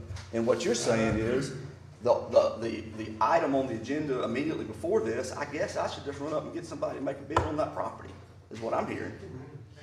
Until you have an acceptance or a deadline given by the city council. That's the only body that can accept. We have learned from this. I have talked, as you've already alluded to, with Chase several times. We're trying to get there, but it said, that Attorney General's opinion says. You attempted to get him to raise his Well, no. offer because of the new one. I'm sorry, what now? You attempted to get him to raise his offer because of the new No, one. I made him aware of I didn't attempt to, I made him aware of the other offer, a higher offer that would have to present to the city council for them to consider. The Attorney General's opinion says it is established law that you must get fair market value. The way you establish fair market value is you consider all the offers that are being made, and then you make a decision. There's multiple ways to get fair market value. I understand that, but that's one that you're choosing to focus on. Well, thank you. Mr. Marks, Yes. question, really quickly. Is there any legal reason that we cannot accept this offer? That is legitimate, that is not an opinion. That is not an opinion. Any legal, in writing, in the law, it's in the book. Look it out in the book. The law says that you get fair market value for the property. Okay, what is your definition of fair market value? That's what a willing buyer and a willing seller. And by having this offer made, we now know that the fair market value is above what was offered. And that's, All right, next on the list is Mr. Phillip Wright. 2814 Hampstead Avenue. I just have a couple of questions. One, remarkable job getting your people here and setting up for that. I appreciate that. That's fantastic. And I want to use my 3 minutes here. Some of the city council people know me. I ran for office and was unsuccessful. Mr. Marks, your job is to advise the council and the city. That is, the job is the definition if you look it up. And my favorite quote for tonight is when you come in, you ask, how do we advertise a property? I'm here for the advice of the council. Your job is to advise the council. So it's very easy on how to do that. Can you address us if you don't mind? No, I want to address everyone in the room because I can do that. When you're there. So the thing is, I want to know on May. Let's look it up here. The public. Okay, so here we are on. If you would look up City Ordinance 214458. You guys gave the Flint Fire Department the purchase sale price for the mayor to sell for $67,500. The buyer paying closing costs. Was this advertised? Did we take opening bids? No. Was the first one here that the property that was given away, located at the First Avenue of Johnson Street, advertised for the highest price? Our agenda here, Mr. Jackson, your whole thing right now is that we need to bring the best, highest thing for the city, correct? Did we bring the highest and best located at the first corner of this property tonight? I would argue yes, we did. We advertised it? No, the reason I would argue yes is because it's going to a massive project that the state has allocated, I would guess, tens of millions of dollars to, that will bring tremendous revenue to the city. So yeah, I would. So you would say so you guessed. So we don't have statistically numbers to know that that was the best market value. Mr. Marks, do you think that was the best market value? You are supposed to advise the city. I don't. Do you? I advise the city on legal things, but first of all, I appreciate the questions. They're good questions, but we're dealing with. This is a governmental agency making a conveyance to another governmental agency. That's a different scenario, and the previous one you described is the same. Those are governmental entities, so there's different laws for that particular thing. We're talking about an open market. So my question, Mr. Marks, to you, was this the best fair market value that you could get for this property? Advertising it, would you give legal advice that this is the best way to handle the property at First Avenue, fair market value for the citizens of Decatur? The answer is yes. Based on what? The answer is yes. Based on what? What Mr. Lander, well, that's Mr. Lander just said. That was his. Council, Mr. Mayor, do you guys agree with that? I don't know. I rest my case. Thank you, Mr. Wright. Chase, if you want to come back, yeah, absolutely. We'll still try to stick to 3 minutes. Yeah, it's not gonna be, yeah. it's not gonna be long. I apologize for the argument, guys. I know that you have way better things that you want to do. on a Monday night. But once again, I mean, let's just talk about being fair. I'm 28 years old, young professional. We're gonna be in this city for a very long time, guys. And if this is not the way that you treat your citizens, I mean, come on, really. Once again, Billy, I mean, no appraisal, that was gone. As is was gone, well above the tax. I mean, we gave you everything that you wanted, and then all of a sudden, just because someone came in last minute after bids were cut off, you're just gonna like throw that away? Is this what we do? If I bring in a developer, is this what's gonna happen? You know, is that how we're gonna act? I mean, we're not tearing it down, guys. We're gonna make the best of this property. And once again, we gave you a very, very fair offer, and I had to change my offer from Herman. I had once again, an escalation clause that, by the way, is way higher than the offer that y'all got on Friday, by the way, way higher. Anyways, I had to change that because we had pretty much an accepted offer. We revised that. We revised a couple of things. So once again, I mean, why are we wasting our time here? I mean, why can we not just move on from this and just do what's right? And I know that you're laughing, and it may be funny. That's because I generally agree with what you're saying. Well, then you have the power to do I'll the get right to, thing. I'll get to that. Yeah, you have the power right now to make this right. And this will not be the only business that I do at the city. I promise you that. We're just getting started, guys. Like, I want to have a good working relationship with y'all. Like, let's start that right now. All right, any comments? Any comments for Chase or on that issue? Well, let me say, and I'm not doing anything other than advising you that you need to seek fair market value. That is what I shared last Friday, that we had a higher offer, and my recommendation was gonna be that people be given a chance to determine exactly what fair market value is. I'm not against Chase in any wise. I just must share with you what the law dictates. And the law dictates that you get fair market value, and until you make an acceptance of that, then you don't know what fair market value is. Okay. All right, that's simple as that. Thanks, Herman. Thank you. Any other comments? Yeah, Chase, I don't blame you at all. It kind of bothers me that we were working under kind of a gentleman's agreement, even though nothing was adopted by council yet. And at the end of the day, as a governmental body, that's where the buck stops. I don't like the fact that we kind of told you, okay, congratulations, you amended your contract, removing an escalation clause. And, you know, after things were done, it's almost like, you know, we open a bid and we allow somebody to come in later. This wasn't a bid, this was an open offer. I think if anything, we have learned some areas we need improvement. But you know, I've really gone back and forth over this, and you know, at first I was like, well, it's not right. It's just not right. And then it was like, well, is it legal? If we've got this AG opinion, what do we do? So now I'm 3 minutes away from voting. All right, any other discussion?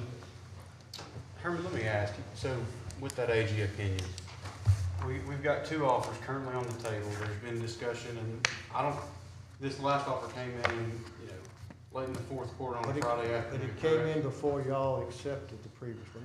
Correct. So let me just, hypothetical situation. If these are the only two offers we get, are we required to take the higher of the two? You have to, well, there's other criteria that's gonna be added to it. You look at the best package that you believe.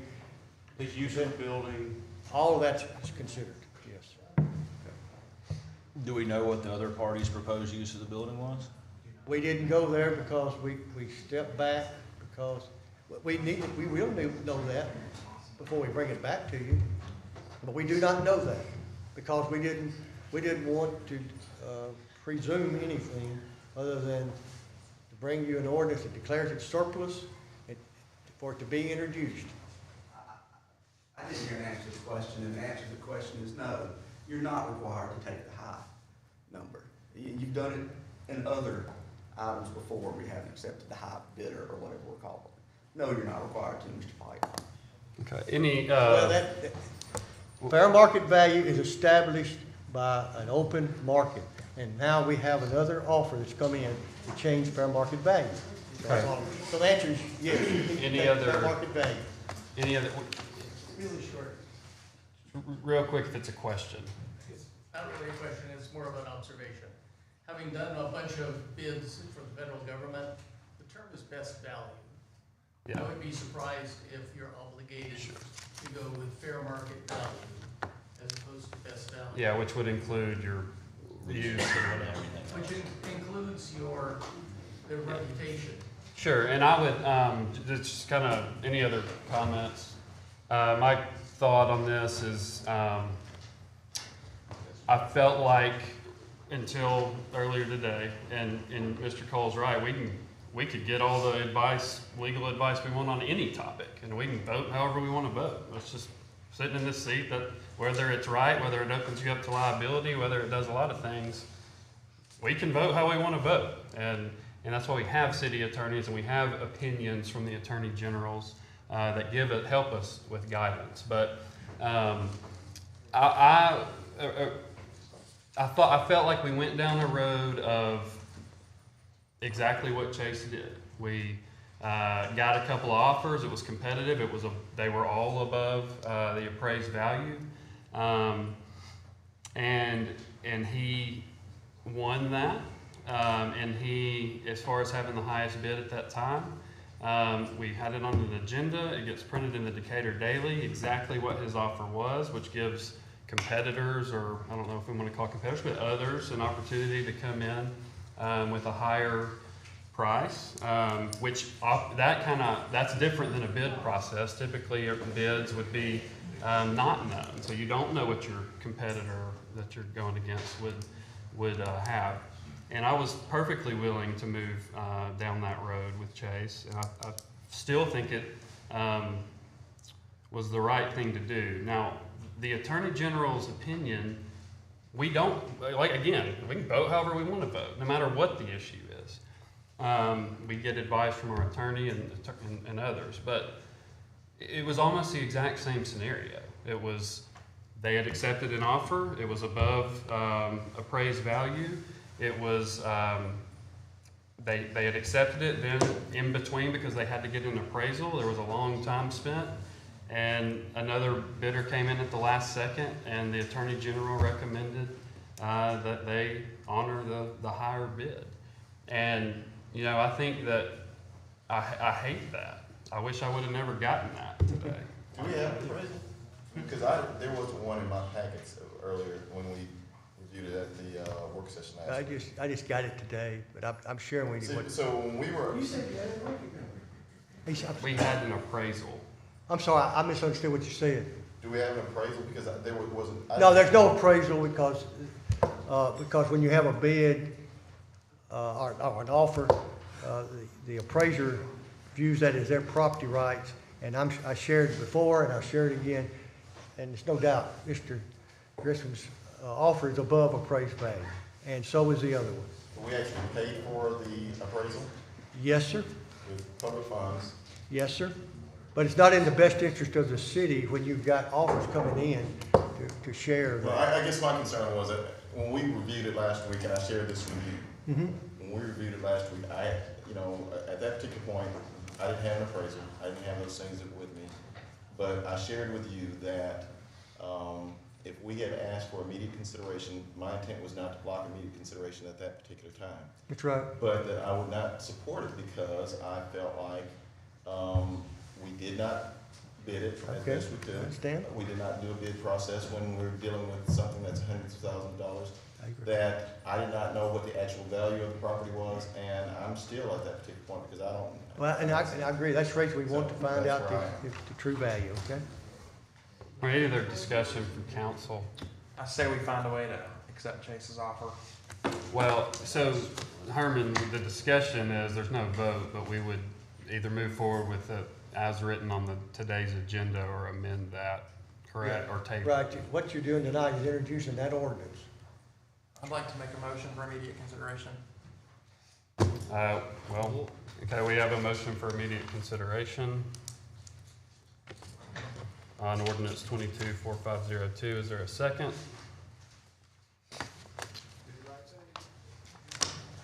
All right, there has been no second. Is there any other discussion on how we want to proceed?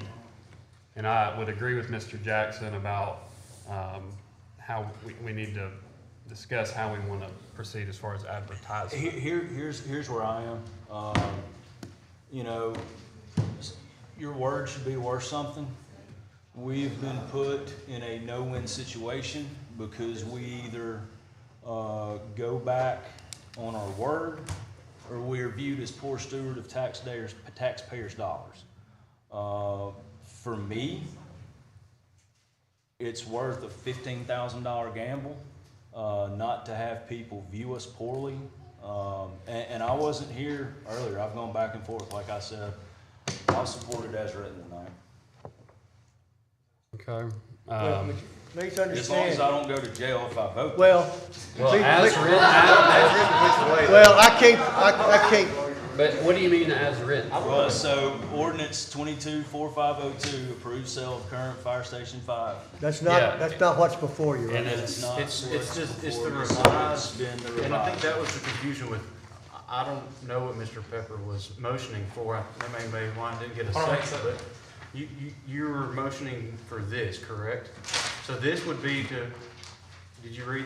No, I was motioning for the one that was set when was this Not, amended? that's not what's on the agenda. That's not That's what's not on the what's agenda, on is Never what I'm trying mind, to it's not clarify on here. the agenda. That's not on. So no, I'm not. If I heard Mr. McMaster's right, I would agree. I do feel like this was almost done in bad faith. I hate it for Chase and what he's going through. It's a tough situation. I would support going forward with Chase Grisham and the offer he did, but that is clearly up to the council. Well, if you do that, I've got to go get the other one and put it back on the agenda, which I can do in about 10 minutes or less. Then we need to do that.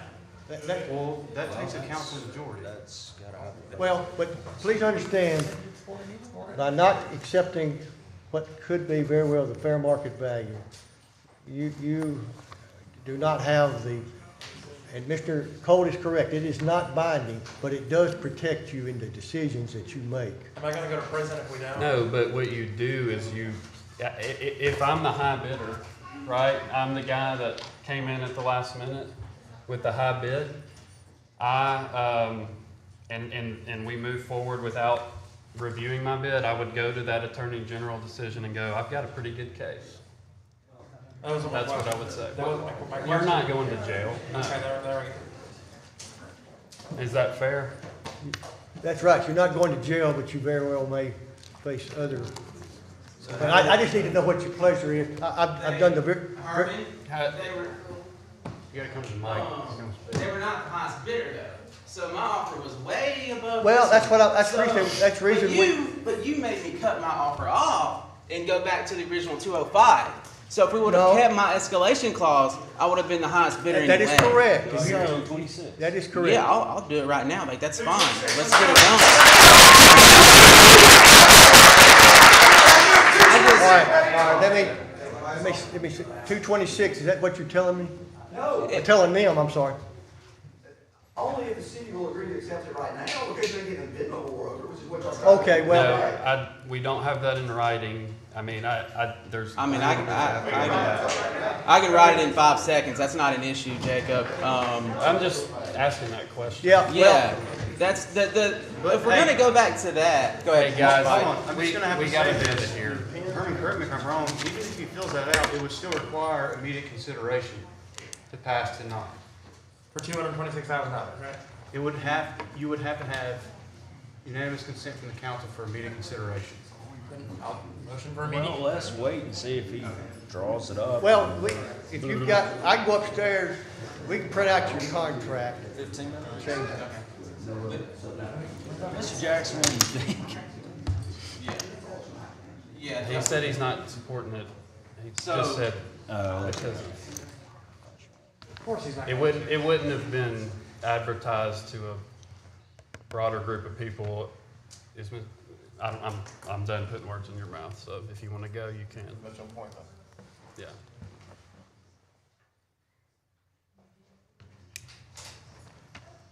gonna get the old ordinance? How are we gonna find a way to accept his offer?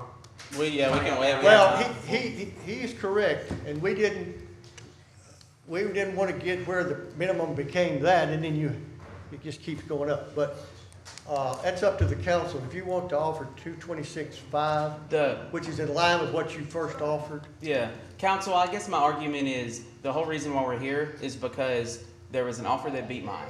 Well, in my original offer, I had an escalation clause. That's correct. Pretty much what that is it was $5,000 above any offer not to exceed a certain amount. That's right. So in this instance, my offer would still win. And I probably missed this earlier. Why was that removed? Because I won.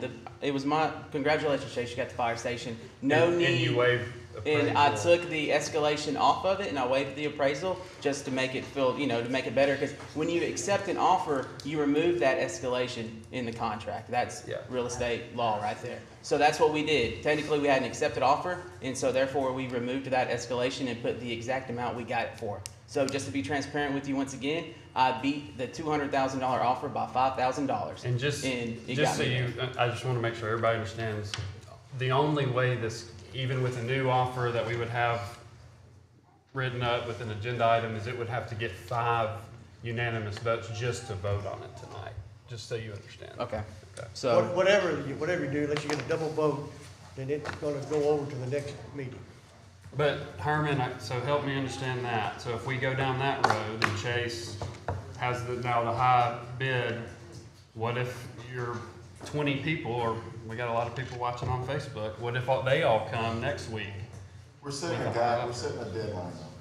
But Based we're based on what we're doing, what we talked about earlier, we're setting a deadline that would cut off all bids. on the 29th, but if we accept his. That's what I'm saying, if we accept his, it's over.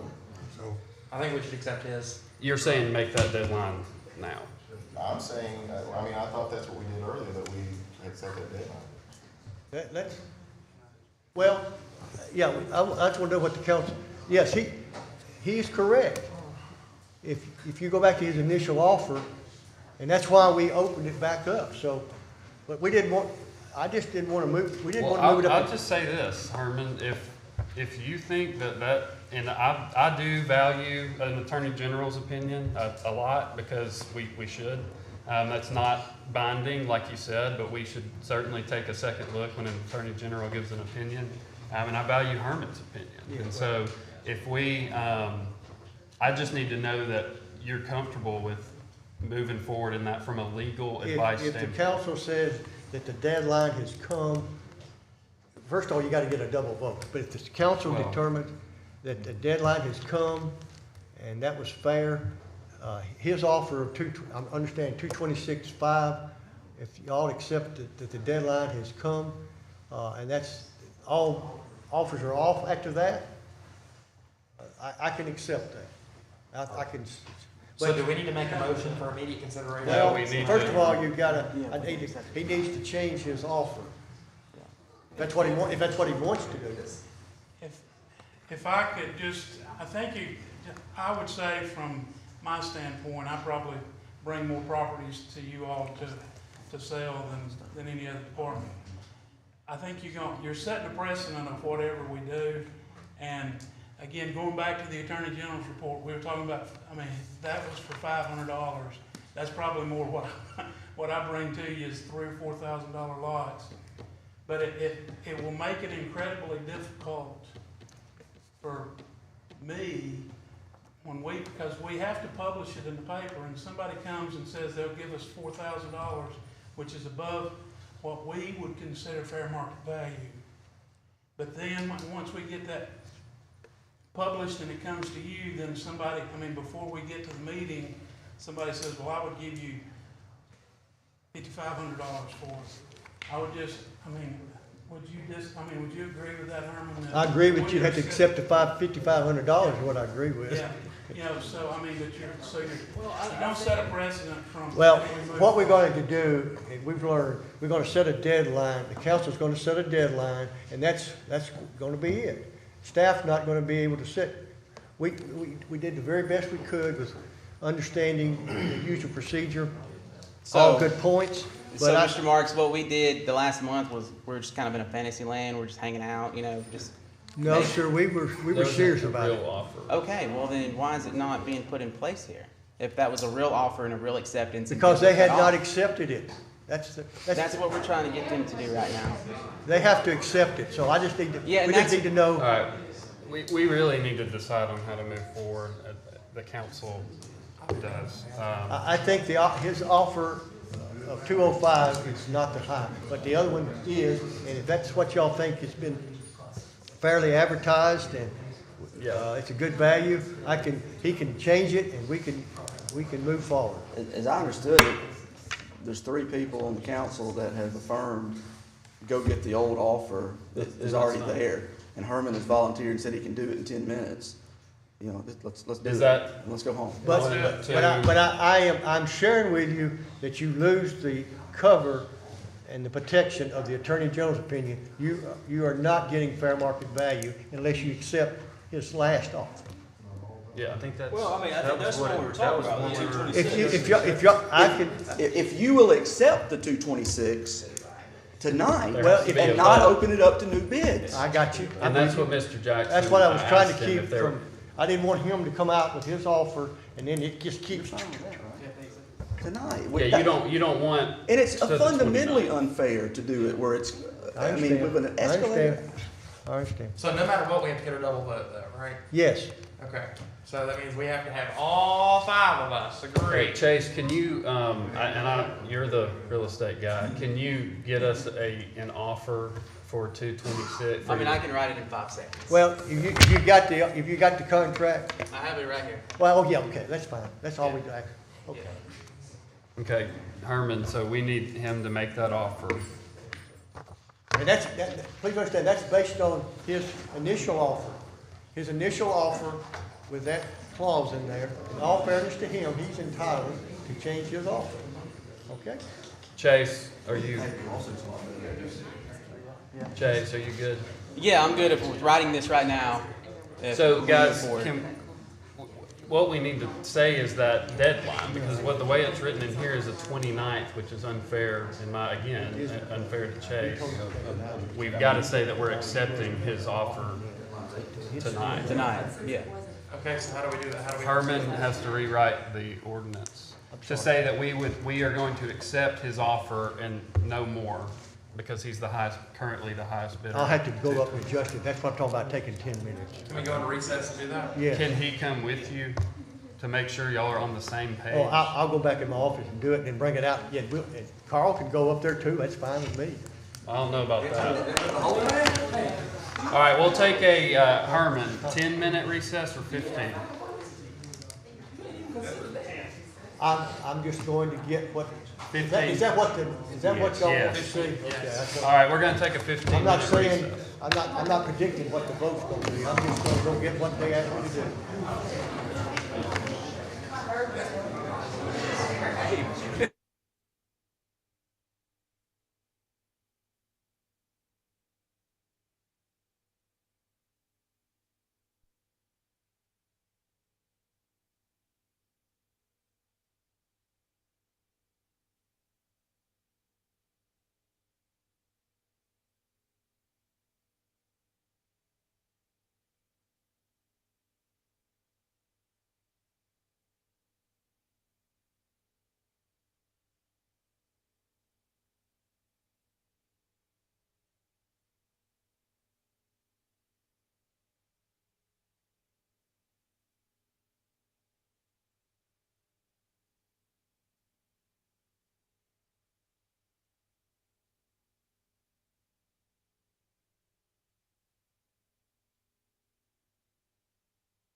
Call the meeting back into order. Herman's walking away. You want to tell us kind of just All right, change? what this does, we try to memorialize what y'all shared. This sets the deadline. Y'all set the deadline tonight of 8:30 p.m. He had a previous escalation clause. He has made that offer known to y'all. And this is, once again, is introducing this ordinance. But what it does is it changes the sales price or offer to $2,650. And that's what you're determining to accept Okay, with the offer deadline of 8:30 today. today. All right. Because that's what I understood. the That's council- right, and to be clear, I think I've told you, but the only way this can pass tonight is if somebody makes a motion for immediate consideration, and there's a second, and then we would have to get 5, it had to be a unanimous vote, so 5 tonight. And then we could vote on the actual ordinance. If we don't get the 5 tonight, or unanimous tonight, then it would, we would vote on it in 2 weeks, as this would be the first reading or the Right. introduction, as Herman stated. So that's our item. If anyone wants to move to for immediate consideration. Okay, we have a motion by Mr. Pepper for immediate consideration. I'll second that. Second by Mr. Pike. Any discussion? Roll call. Ladner. Aye. McMaster. Aye. Jackson. No. Pike. Aye. Pepper. Aye. Okay, that fails with a vote of 4-1, but like I said, it'll be on the next agenda. We did set a deadline, so no more offers. The deadline's already passed, and your offer is the highest, so then we would vote to approve that at the next meeting, just to be clear. Okay, anything else from any directors that are still hanging with us? Charles, you good? Can I say something? Yes, sir. Here, let me come here. Sorry. 3 minutes. Yeah, no, take 2 seconds. Take 2 seconds. Sorry. Thank you, council. That's all I want to do is just say thank you guys publicly. It means a lot to us and the young professionals of Decatur, so we really appreciate that. Thank you once again. Thanks, Chase. Okay, nothing from directors, anything from the mayor? Yes, sir. Tonight, there was a piece of business that was handled by the city, a gift to the fire department from Miss Stella Mae Head. And little did we know that she was actually in the council chamber. She's just grown up a little bit since I last saw her at 7 years old. And Stella, will you stand up and wave it around?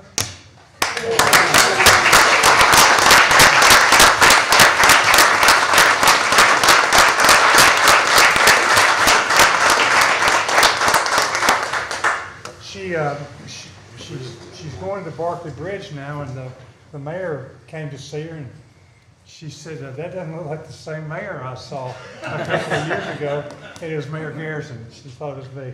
So anyway, Stella, it's good to see you. Great job. Thanks, Mayor. Anything else? No, sir. All right, anything else from council tonight? All right, we're adjourned. Thanks.